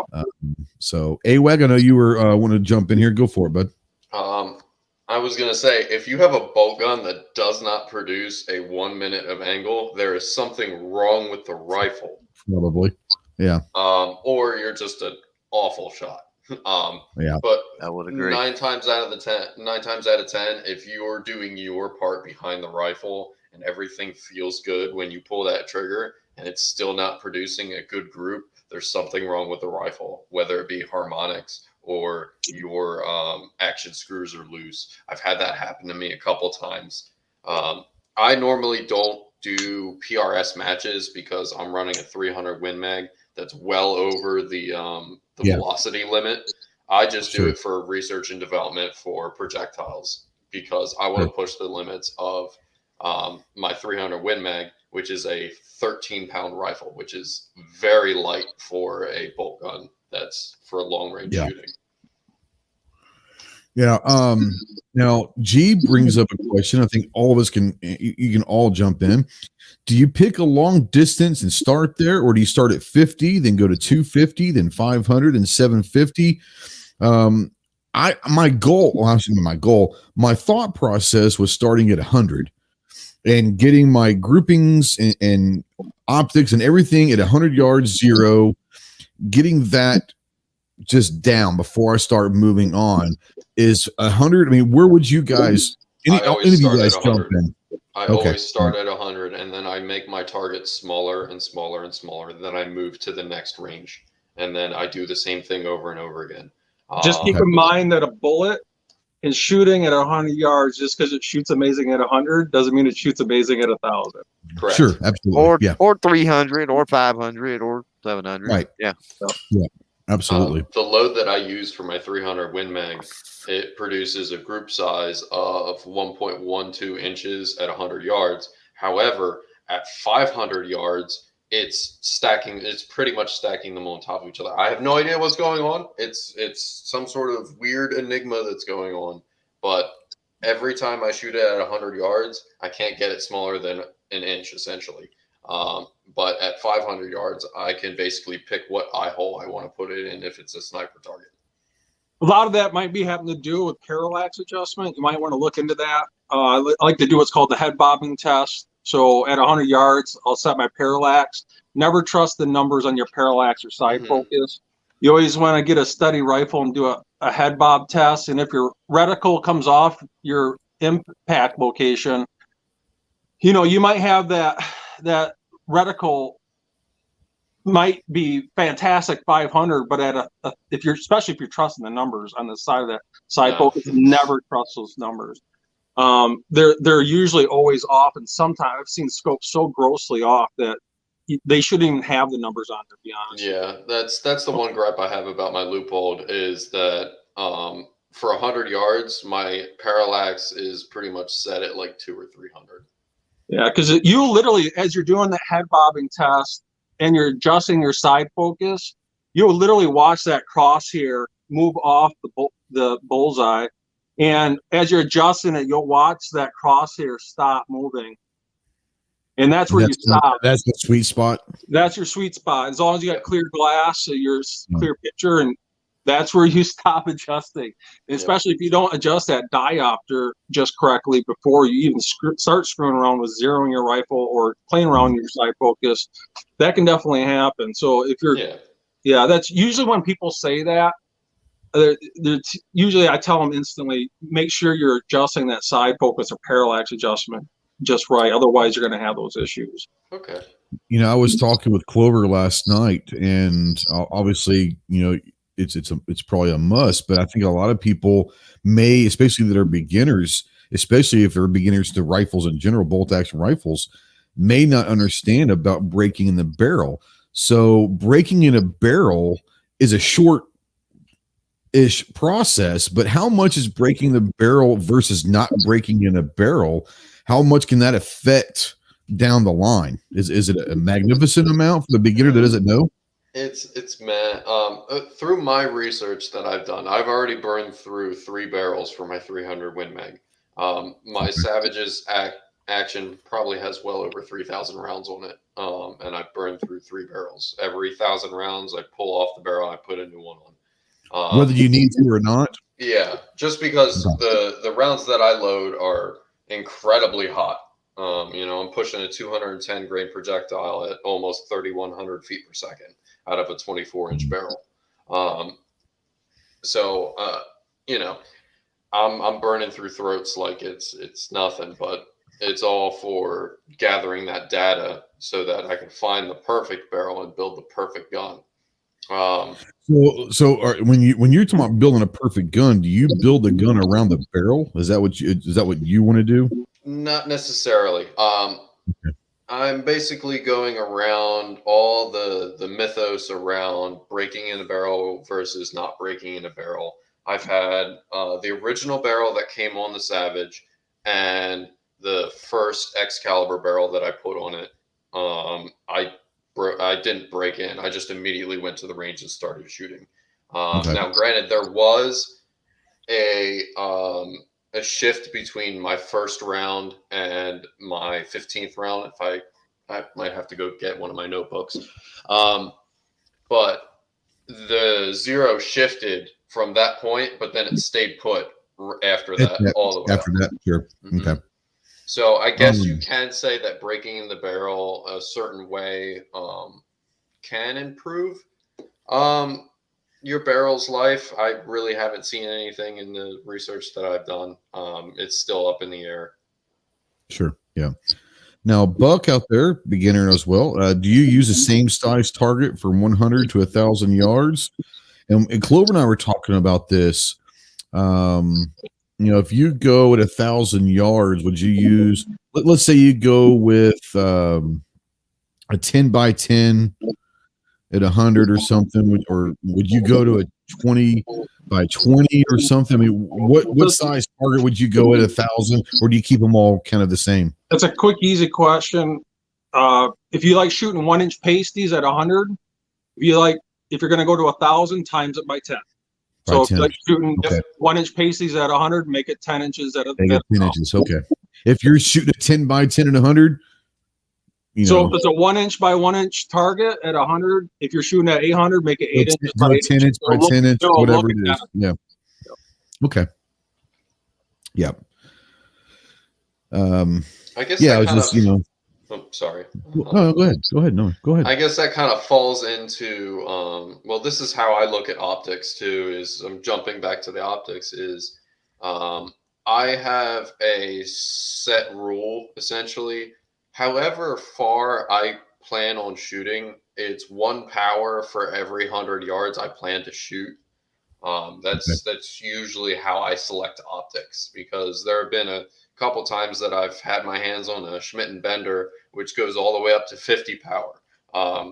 Why they make a Schmidt and Bender that goes up to 50 power, I have no idea. But they're an option, and they're definitely nice glass. But it's definitely, in my opinion, it's not worth the $25 to almost $3,000. Yeah. I do like the idea, just as a general reference, to 1 power for every 100 yards, because that would make sense. Because most guys I talked to said they very rarely ever go above 10 power on their scope, and that would make sense if you use that formula.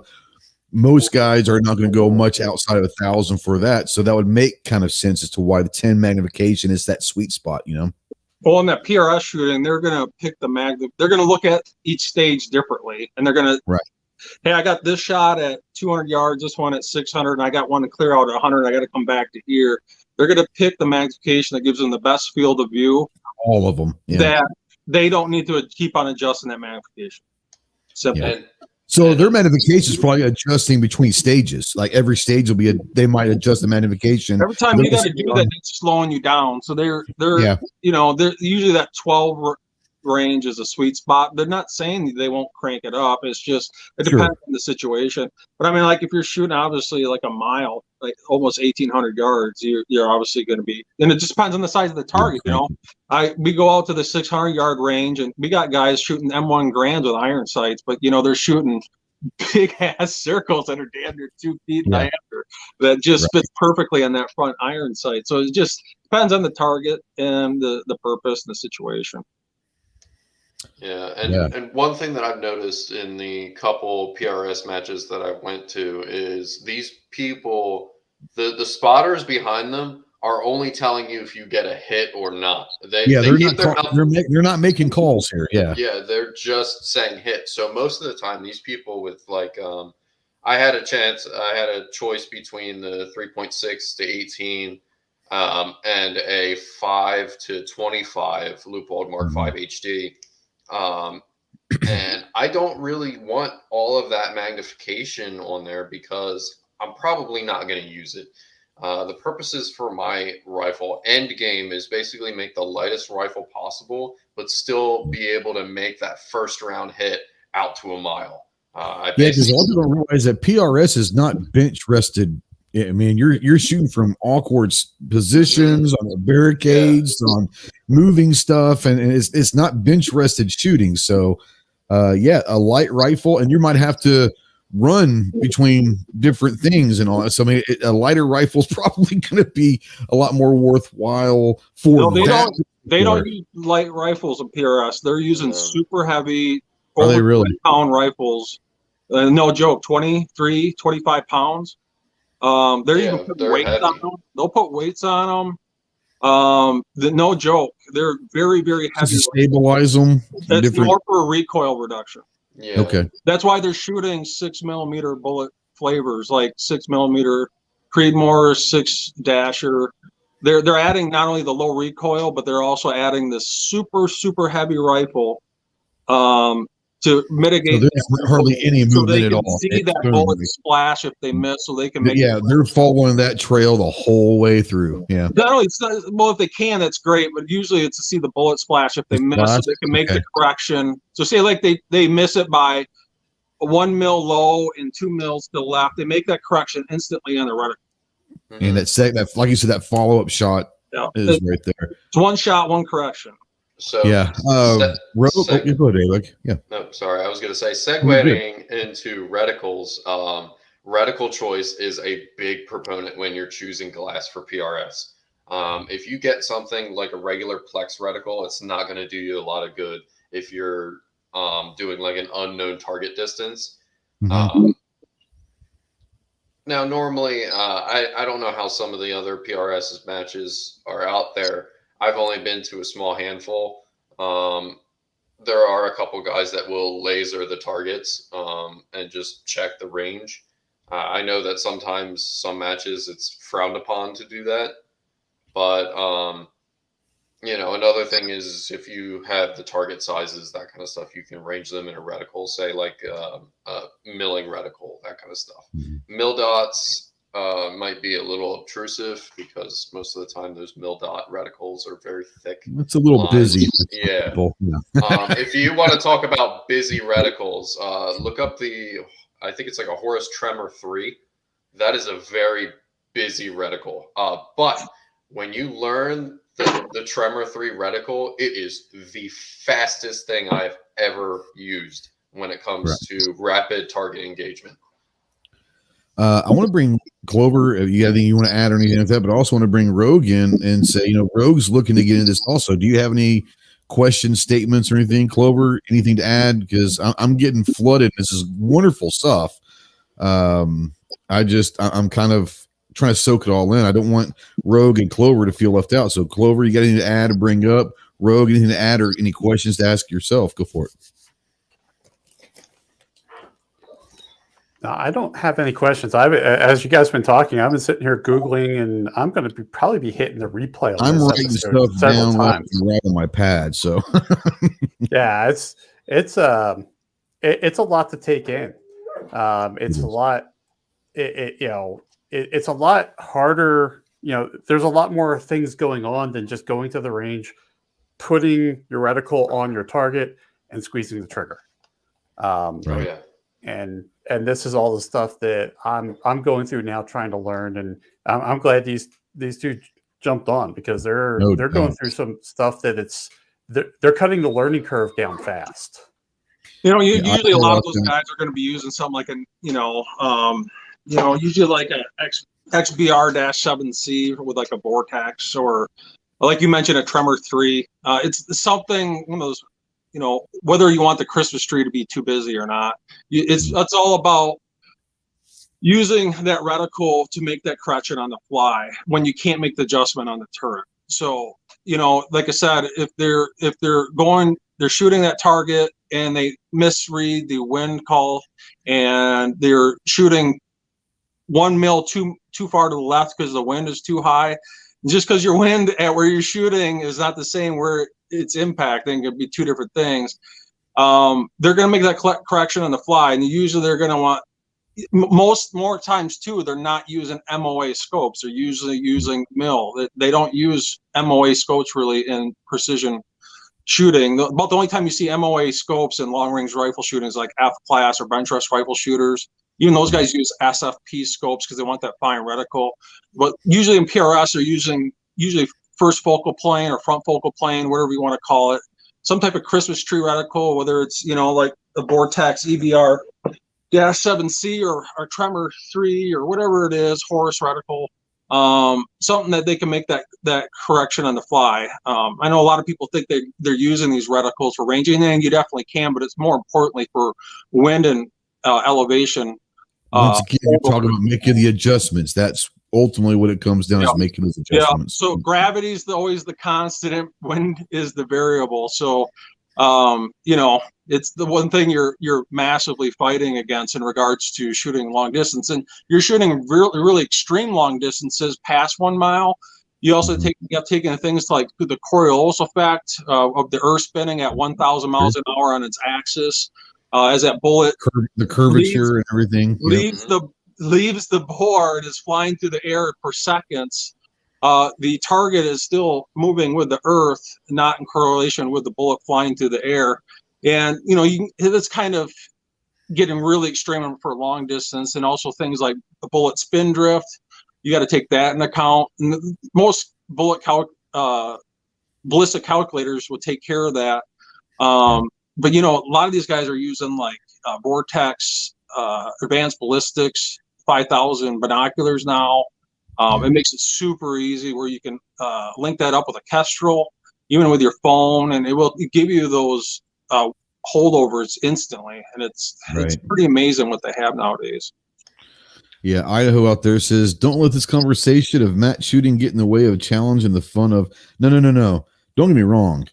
I know that I've got a lot to learn. That's part of the excitement for me, is leaving my comfort zone, leaving what I do best and what I do well, and learning something that I am a fish out of water. And hopefully to get back to that water where I feel comfortable. I'm going to be a duck. I hope I look calm and all that, but my little feet are going to be going crazy underneath that water. I'm loving that. That's part of what I'm looking for, is something that's going to excite me again. It's going to get me motivated to get out to a range again, to learn as much as I can, because I know that it's going to be a long trip. I get that. It's not going to happen overnight, but that's the trip that I'm looking forward to. So that's what I'm most excited about, is all the learning. I know that it's going to be information overload, and that's cool. I'll be able to decipher it, put stuff aside until later on all of that. But that's what I'm looking forward to, is learning something completely new. Like Clover said, learning a new vocabulary, everything's going to be different from the CQB handgun tactical stuff that I'm really good at.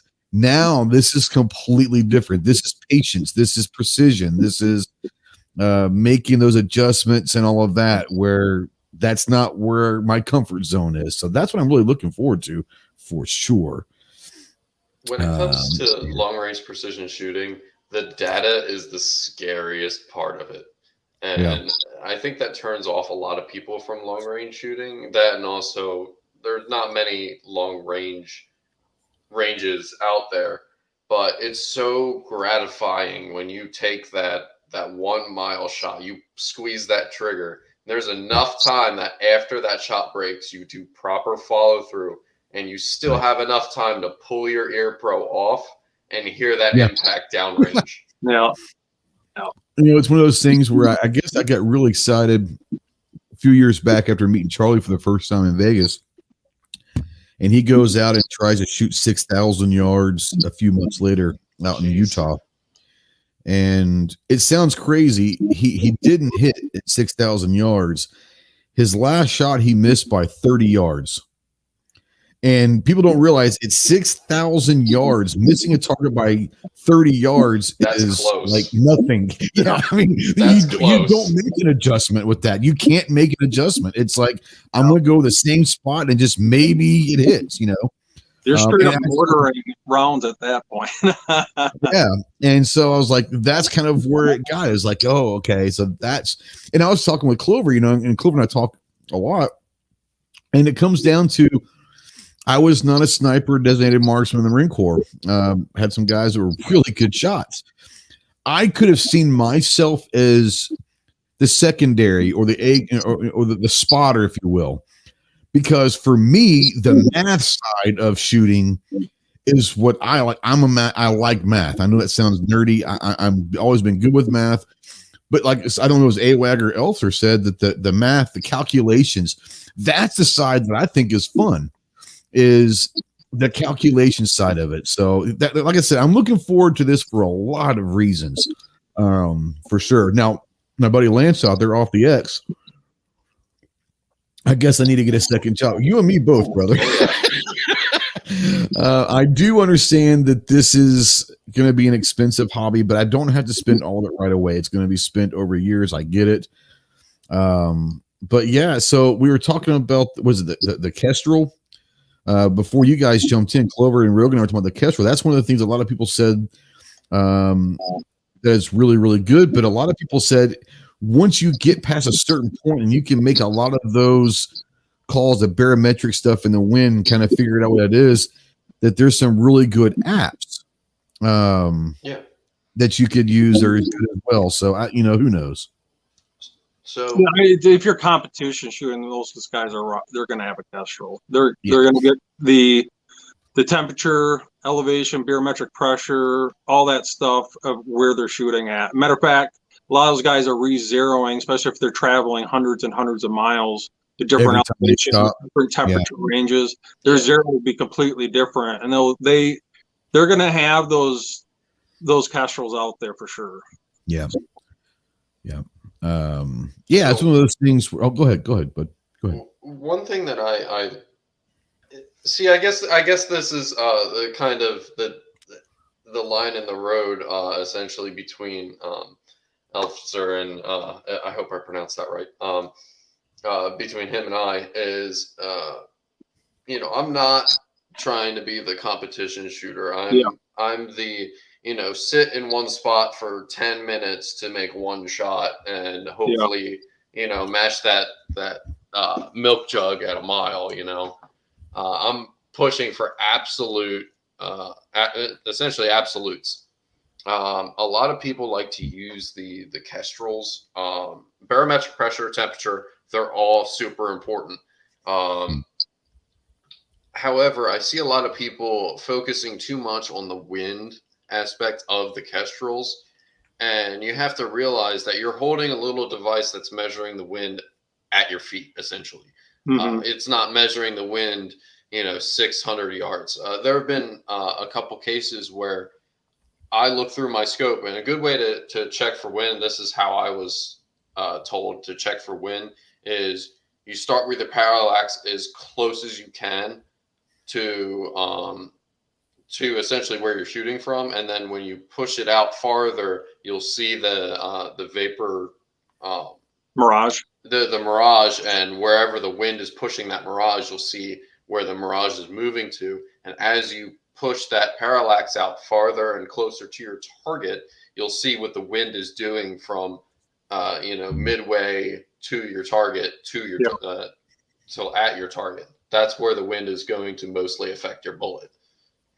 It's interesting because when we were out in Texas with Charlie, excuse me, goodness gracious, we were at the range out there, and we were shooting at 1,000, and he started talking about the Mirage and all of that. And I remember the Mirage teachings in the Marines and all that.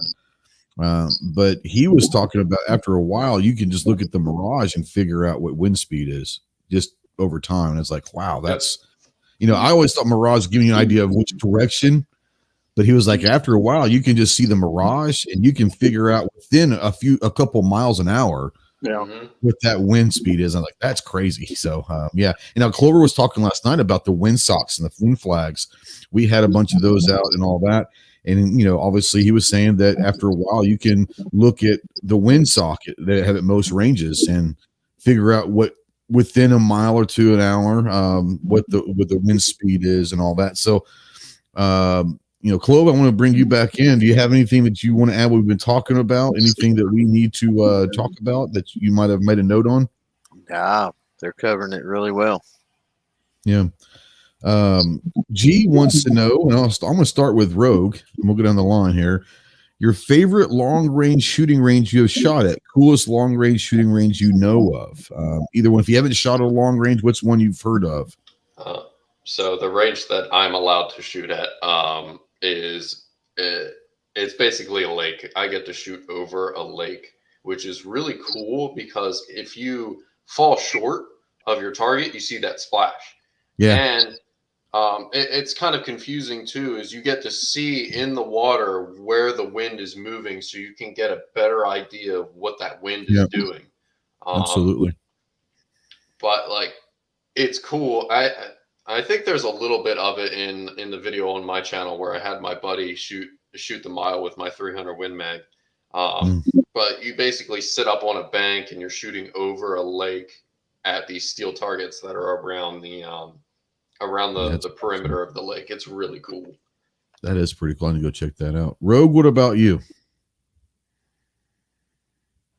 Well, since I don't really shoot long range, we can get about 600 yards in the range that I shoot at. But I know a few people here that are shooting a precision rifle. There's a range, it's in Townsend, Montana, that they're shooting at, that they're going out over 1,000 yards at. And I know that there's a couple of guys in Bozeman, Montana, that they're warming up at 1,400 yards. They're warming up. They're warming up at 1,400. And those guys aren't shooting at a range. They're out in the national. Sure. Oh, they're out, land. They're out in national forest. Yeah. Warming up at 1400. That's awesome. Good grief. Yeah. That sounds like fun. Clover, what about you? It's a club of about 10 of them. They get together, and it's just kind of a informal thing. They're all former military. Once they get there, it is not informal. I will guarantee you it gets real competitive real quick. At least if you're around me, it's gonna get competitive. I might suck, but it's gonna be competitive. Clover, what about you? Longest range you shot at, and what's some really cool ranges that you know of? Longest I've shot at probably is 1,500 meters. It's going to be the same as the range. Probably, if you're talking about a long range anyway, that I like to shoot at, and it's got the fun thing about it. Don't get me wrong, it sucks lugging the 50 up, 5 stories. I would imagine. But they've got a 5-story tower, and it's really cool to shoot long distance at different heights and things and play around with that. It's a lot of fun. Yeah. No, I know you didn't shoot long range there, but you've been over to the CMP range in Talladega. That thing's pretty awesome. Yeah. Do you know what that goes out to off the top of your head? Do you remember? I'm pretty sure it goes out to 1,000 for sure. Okay. I'm pretty sure about that. It's a long freaking way that the main range is. I know that. Right. Okay. So I'm pretty sure because they hold all kinds of matches there. So I would think it would almost have to be at least that. At least 1,000. Yeah. Elster, what about you, man? So I got a 300, 600 yard range just outside of town. My friend's got a 1,200 yard range at a farm. It's about a half-hour drive. About the furthest I've ever shot, like I said, was when I went to that Palmetto State Armory event, Media Days event, and we shot a mile. That was really fun at the Clinton House range down in North Carolina. It was a pretty cool event. They had pretty much every firearm that they had with all the ammo you could possibly shoot. And one of the stages was a mile with their 6.5 Creedmoor AR. Like I said, we literally had that scope maxed out on the turret, and we had it maxed out on the reticle. You literally couldn't go any further south on the reticle anymore. You wouldn't have seen anything. And it was pretty crazy, man. I mean, we were stretching that 6.5 as far as we could possibly get it, and we were all ringing it all day long. I mean, were you shooting out there.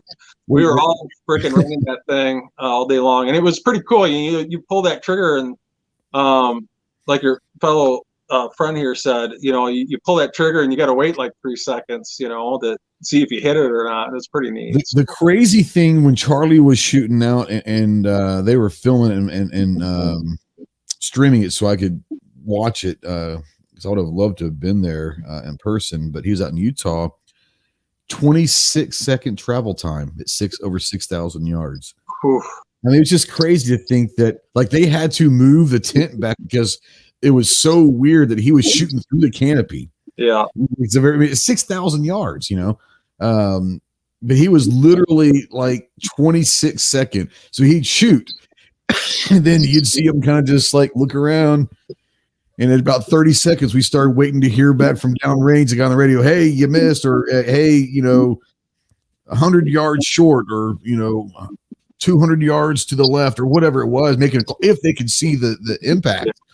But it was 26-second travel time. I'm like, that's freaking crazy. And like the AWAG 1000 was saying, guys that professionally shoot but there are apps out there. If I was to recommend one, it'd probably be Strelok. It's a special app where you can enter in your muzzle velocity, your sight height, which is the distance from the firing pin to the middle of the scope. You can enter in as much information as you possibly can, along with your bullet flavor that you're using, and it will get you pretty damn close. If I was to recommend one, that would probably be it, especially if you're just starting out. And it really boils down to it is all about purpose. If you want like a hybrid situation where you want something for hunting in long range, or maybe something like a Tikka T3X CTR or something, and a 6.5 Creedmoor, that'd be a probably a good option for a hybrid situation. Or, if you want something that's strictly target shooting, and you're probably going to want the heaviest damn rifle you can get. It just depends on the situation. Yeah, I don't know if you were here when I in the beginning I was saying that I've kind of settled on for right now the Bergara B14, the BMP, and 6.5. Mm-hmm. And I'm looking forward to getting that and all the that. The Bergaras are probably one of the best bang for your bucks. So. That's what everyone has kind of said, and I had never really heard of it. And Clover is the one that kind of turned me on to the Bergara. So thank you, by the way. Ultimately came down to the Bergara and the Tika T3X TAC, and I think I went with the Bergara, but it's just one of those where I'm looking forward to getting into this. Like I said, I know that I'm going to make a lot of mistakes. I'm going to get my ass kicked. I know that I'm going to be the dumbass that doesn't know anything for a while, but give me a year and I'll know a lot more. And more importantly, the journey will be fun, and maybe I can help the next guy who's come up with the same journey, and having buddy with Lance and Buck out there, maybe take this journey with me. Be fun to go out there, and three of us, if nothing else, we might come in dead last, but between the three of us, we'll have our own damn competition at a match or something. We'll hey, the loser buys lunch on the way home or something. We'll figure out a way. Every time I have somebody out at the lake, like I'll tell them, like, I'll make little competitions, be like, hey, I bet you can't hit that 5-inch gong at 1,000, and we always make little competitions. So like, Ghost, if you're ever in South Carolina, just hit me up. I would love to come shoot you, bro. Like I said, I try to stay clear of South Carolina because I want to stay away from Night Strike. I mean, we could probably smuggle you in. All right. But I've got a friend of mine, Michael Woodland, lives in Columbia and all that, and I've got some friends in South Carolina that are good buddies. We might have to get Woodland to come along too, because he used to for a while. I know he had a Ruger Precision, and he was doing some long range stuff back in the day. I don't know if he is anymore, but we definitely can make something happen for sure. I'm looking for, and I'll go shoot with anyone. It's all about, like Buck says, it's all about having fun. Now, Idaho Rogers out there, he says, wait a minute, please don't use hunting and long range in the same sentence. There is an ethical line that shouldn't be crossed. I get that from some people. You have the precision guys and you have the hunting guys. Very few times are they meshing together. I don't know. I tell you, I don't have a problem with it if you're using the right equipment to do it in the right place. Yeah, sure. Yeah. And that's kind of where my research comes in, is I kind of want to like blur that line, basically make a lightweight system that you can basically pop a soda can at a mile. I know that's a tall order for a lightweight gun, but if you're into like metallurgy, like I am, with stress relieving technology that's coming out, it's possible. It is possible. However, it's going to be expensive. No, I hear you. Now, G23 says, speaking of smuggling me in, he says, I heard it will fit in a duffel bag. Hell, I'll fit in a backpack, bro. Maybe even a fanny pack if you're lucky. If you bend me enough, I can fit in a fanny pack. Now, this is a question for you guys, everyone out there, Elfsters, AWAG, Clover, Rogue. Our good friend Guns and Barbecue has limited eyesight when it comes down to blindness and all that. He has limited eyesight. So his question is, any optic recommendations with a heavy reticle? Reinforce them. I have very limited vision. I have a TC Performance Center that I bought right before he went blind. Never shot it yet. So can you guys maybe help him out with a possible heavy reticle recommendation for that? It's kind of a predicament, because ultimately you want to have a lot. You basically want to have the most light transfer between your reticle and your eye. And when you start wanting to get more light transmission due to a lack of, vision, proper things going on in your eyeballs, you start getting into really expensive territory. Like I'm basically blind if I don't have my glasses on, so I kind of fall into that same thing. Sure.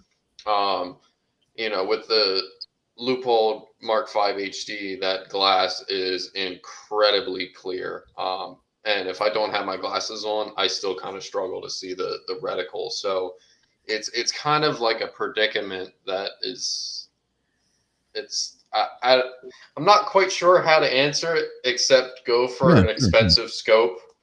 And I know that most of the time people don't have the kind of money to drop on a $2,000-$3,000 scope. I mean, I would just say, buy the best, clearest glass that you can afford. But I think more importantly, I'd be looking at whether or not you're getting a second focal plane or first focal plane. You got to keep in mind with the first focal plane, that reticle is on the front lens above the magnification set.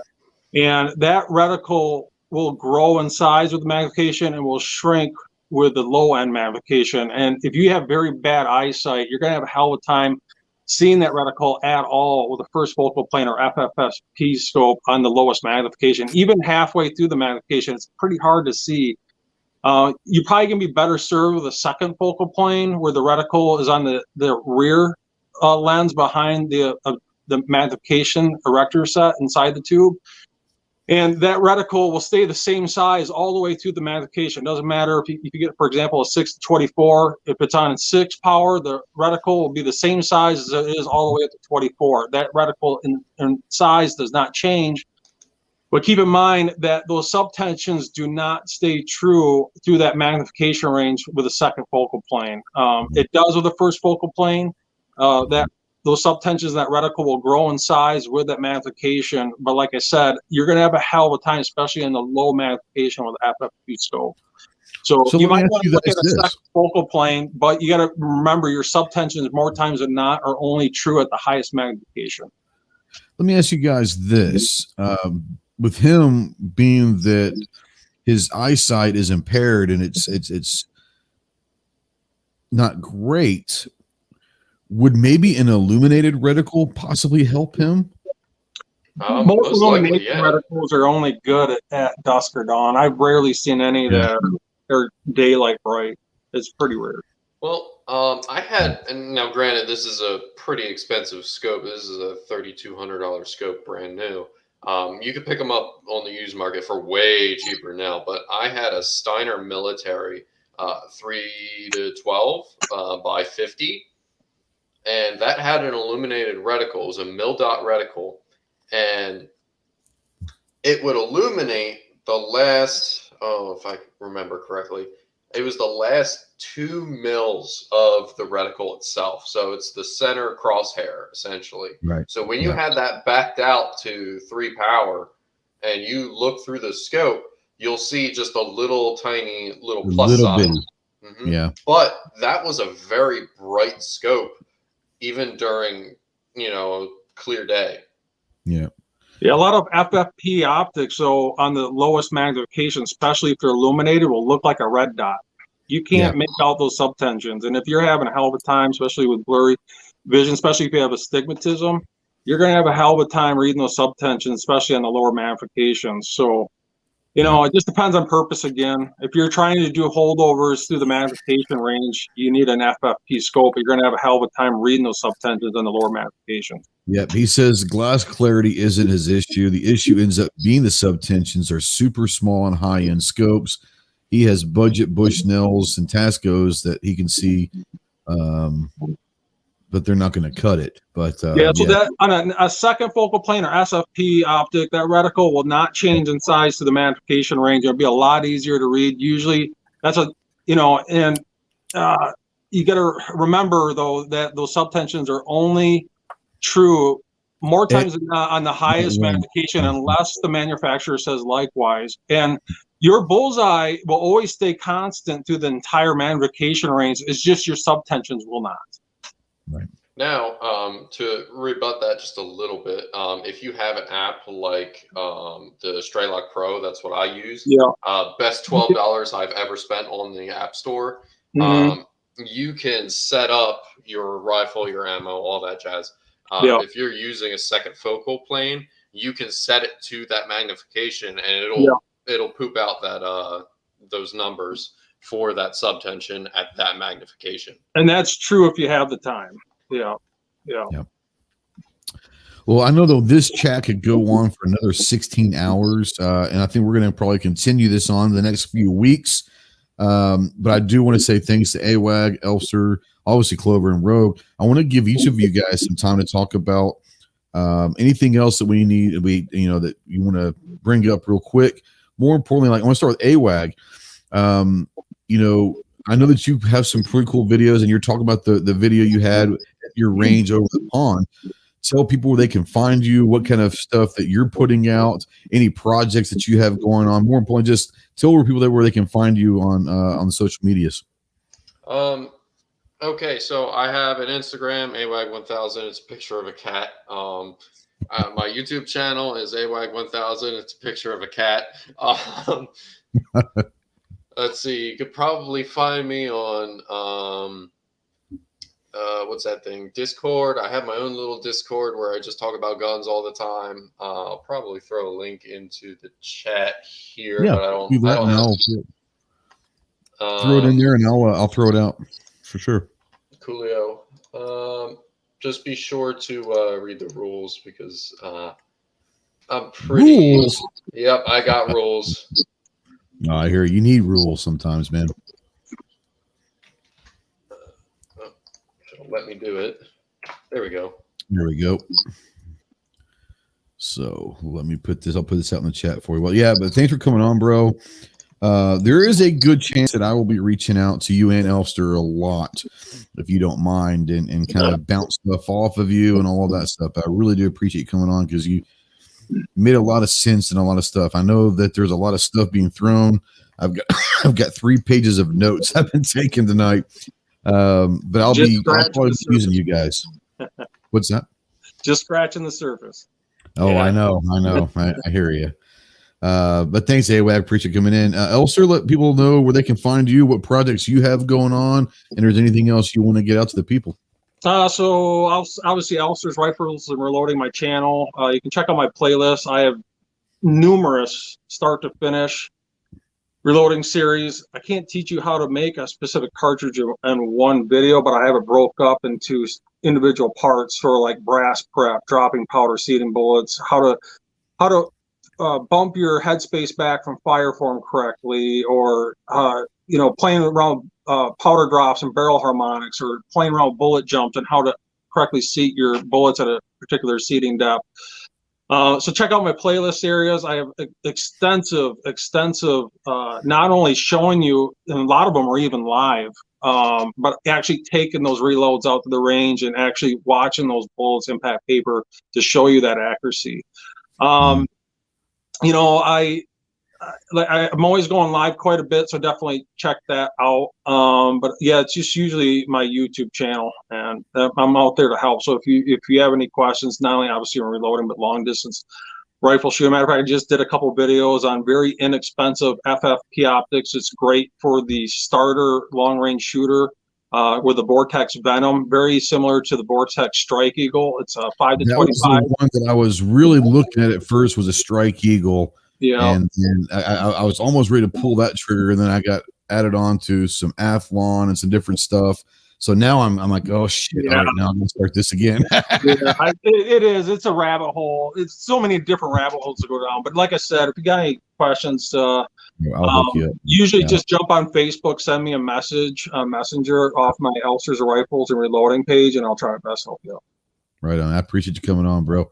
Rogue, I know that you're probably in the same boat I was, so I just sat back and listened tonight, which is wonderful because I gained a lot of knowledge tonight.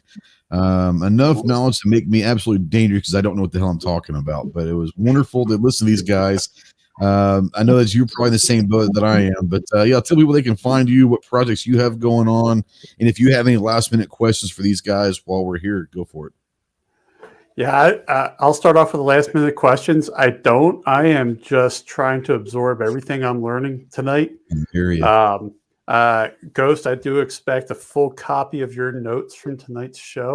I'm going to have to spend the next 17 hours transcribing this chat, and it will be on paper form eventually. I'll send a PDF to you. And I want you to sit next to me in the test so I can look off your test. Well, as long as Elster, AWAG, or Clover is there, I'm sitting next to them. So hey, it's what it is. There we go. I'll have my earpiece, and they'll be telling me the answers. Yeah, there you go. But no, it's been a great show. I've learned so much. I think I've learned more tonight than I think I have in the past 2 months of just looking stuff up myself. Yeah. So guys, thanks for jumping on, because it's definitely cutting some corners. No doubt. But no doubt. And it's stuff like this. This is what I'm looking forward to, is going to my first match. My first 2 matches I'm going to go to. I'm not even going to shoot. I'm just going to watch. But this is the kind of stuff is talk to these guys between stages and all of that about what they're doing and all that. That's what I'm looking forward to, is having these type of conversations with people, you know. It's the best way you're going to learn, is just jumping in head first, man. Yeah. Yep. Yeah. Absolutely. But yeah, I mean, other than that, projects you got going on? I am going back to a little bit of basics on the Friday video this week. We're going to talk a little bit about the P365, and if you bought the gun with a manual safety, that you can actually strip that safety out and go to a normal P365, or maybe if you had bought a P365 without a manual safety and you want to put one in, I'll show you how to do that too. So we're going to go back to a little bit of gunsmithing on pistols, but and then we're going to come back with a few product videos for the next few weeks as well. So, but thanks for having me on. This was an amazing night, and I can't say thank you enough for you two for jumping in and going through some of this stuff. For sure, anytime. G23 says he's going to need a notes from tonight, an audio book for him. Well, it's called Replay, or you can find it on iHeartRadio or Spotify or Apple Podcasts or any of those. That would be just as much of an audio book as you can find. I guarantee the PDF is going to be about 60 pages. So just be on the lookout. Chloe, you've been a pretty good info person for me for the last few years when it comes to this. Not that you have extensive knowledge in actual PRS and all of that, but you've been experienced with competitions and precision shooting. My competition level has never really been precision. It's been pistol, run and gun. So your precision stuff, your knowledge on different optics and rifles and ballistics and all that has been valuable to me. But thanks for always kind of being there. Anything that you want to touch on before we leave? More importantly, let us know where we can find you and what projects you have. No, I mean, I think it's been covered at length. It's great. Really good stuff. I mean, anybody interested definitely needs to hit up a replay probably a few times. I mean, if folks don't know where to find me, then they don't deserve to find me. That's usually what I say. So, thanks for the chat. Yeah. For me, it was, this was awesome. It was going great before both of you guys jumped in, and then it just took like this massive turn into awesomeness. So, and I know, like I said, I know that I am going to be so far behind the 8 ball for a while. But the one thing that I pride myself in is I don't take myself too seriously enough to where I'm going to get discouraged. I know that I'm going to get my ass beat. I know that I'm going to be behind the 8 ball, but that's part of the journey that I'm looking for, because I do see myself taking it ultra competitively, because that's the way I am naturally. But I've got to go through this stage to get to there, and I'll appreciate it more when I get there. And maybe I'll help some people along the way, for sure. If it doesn't help me, there's a lot of people that are where I am but have a little bit more knowledge, where you guys are speaking Greek to me tonight on some issues. You made perfect sense to others. So it's not just me you guys are helping. You're helping out a lot of people out there. More importantly, someone brought it up earlier, don't get discouraged. I'm not discouraged. If anything, I'm more excited now than I was 2 hours ago. If you're out there watching in replay or listening in podcast form, don't get discouraged, because the best thing that you can do is like Elster and Way Wagon, jump in. Just jump in the deep end and see. if you don't even know if you like it, surely you have someone that might own a rifle, even if it is 308 or whatever, but someone might own a rifle. They might let you try to test out and just see if you're able or willing to shoot at 500 yards or 800 yards or 1,000 yards, just to see if you like it before you jump in those waters. That's what I did when I went down to Texas and was shooting with Charlie down there. My mind was made up that, okay, I've always wanted to try this. Now I know I'm going to try this. And it took me a couple of years with all the cough, all that stuff, but I really am looking forward to this journey. And so I'm going to spend the next several months getting all of my gear in, my rifle, the optic, and all that stuff, getting all of the ammo worked out, all that stuff. And then hopefully by next spring, I'm able to at least go and watch the first 2 matches or so and listen and learn, and then jump in, like I said, jump in the deep end and see if I can swim or sink. Hopefully I can swim. So I hope that there are other people out there that got as much out of this conversation as I did. We're going to be talking about this for a while because this is my mission this winter. So I'm not saying it's going to be every week, but there's going to be a lot of the stuff going on over the next few months. So come take the ride with me, and we're going to have some videos on this stuff as well. And hopefully AWAG and Elster, you'll be willing to come back on the show or sometime. I'd love to have you guys on. Sure. And obviously Rogue and Clove, you're always are part of it. And I love you guys. And thanks you guys. Like, seriously, thank you guys. I know that there's a lot of people that probably turn this off or like, I don't even know what the other talking about. I didn't either, but I'm writing it down and I'm going to go learn what this terminology is. I was, oh yeah, I know what you're talking about. Write that down, Google that, and go find out. But that's part of the learning process, and I'm looking forward to that. So it is what it is. But thank you so much for you guys showing up. Thank you everyone in the live chat. Awesome chat tonight. You guys have some great questions. You brought a lot of great insight. Obviously, AWAG and Elster started out in the chat, ended up in here. So thank you to them once again. If you're watching a replay or listening in podcast form, the conversation doesn't have to stop right now. Utilize the comment section below. Ask any questions, make any comments. If you have a question for Rogue or Clover or Elster or AWAG, go ahead and put those in the comment section. I'll make sure I get those questions to them as well. So once again, say thank you so much for jumping on tonight, guys. Thank you so much for watching. We'll see you soon. Semper Fi.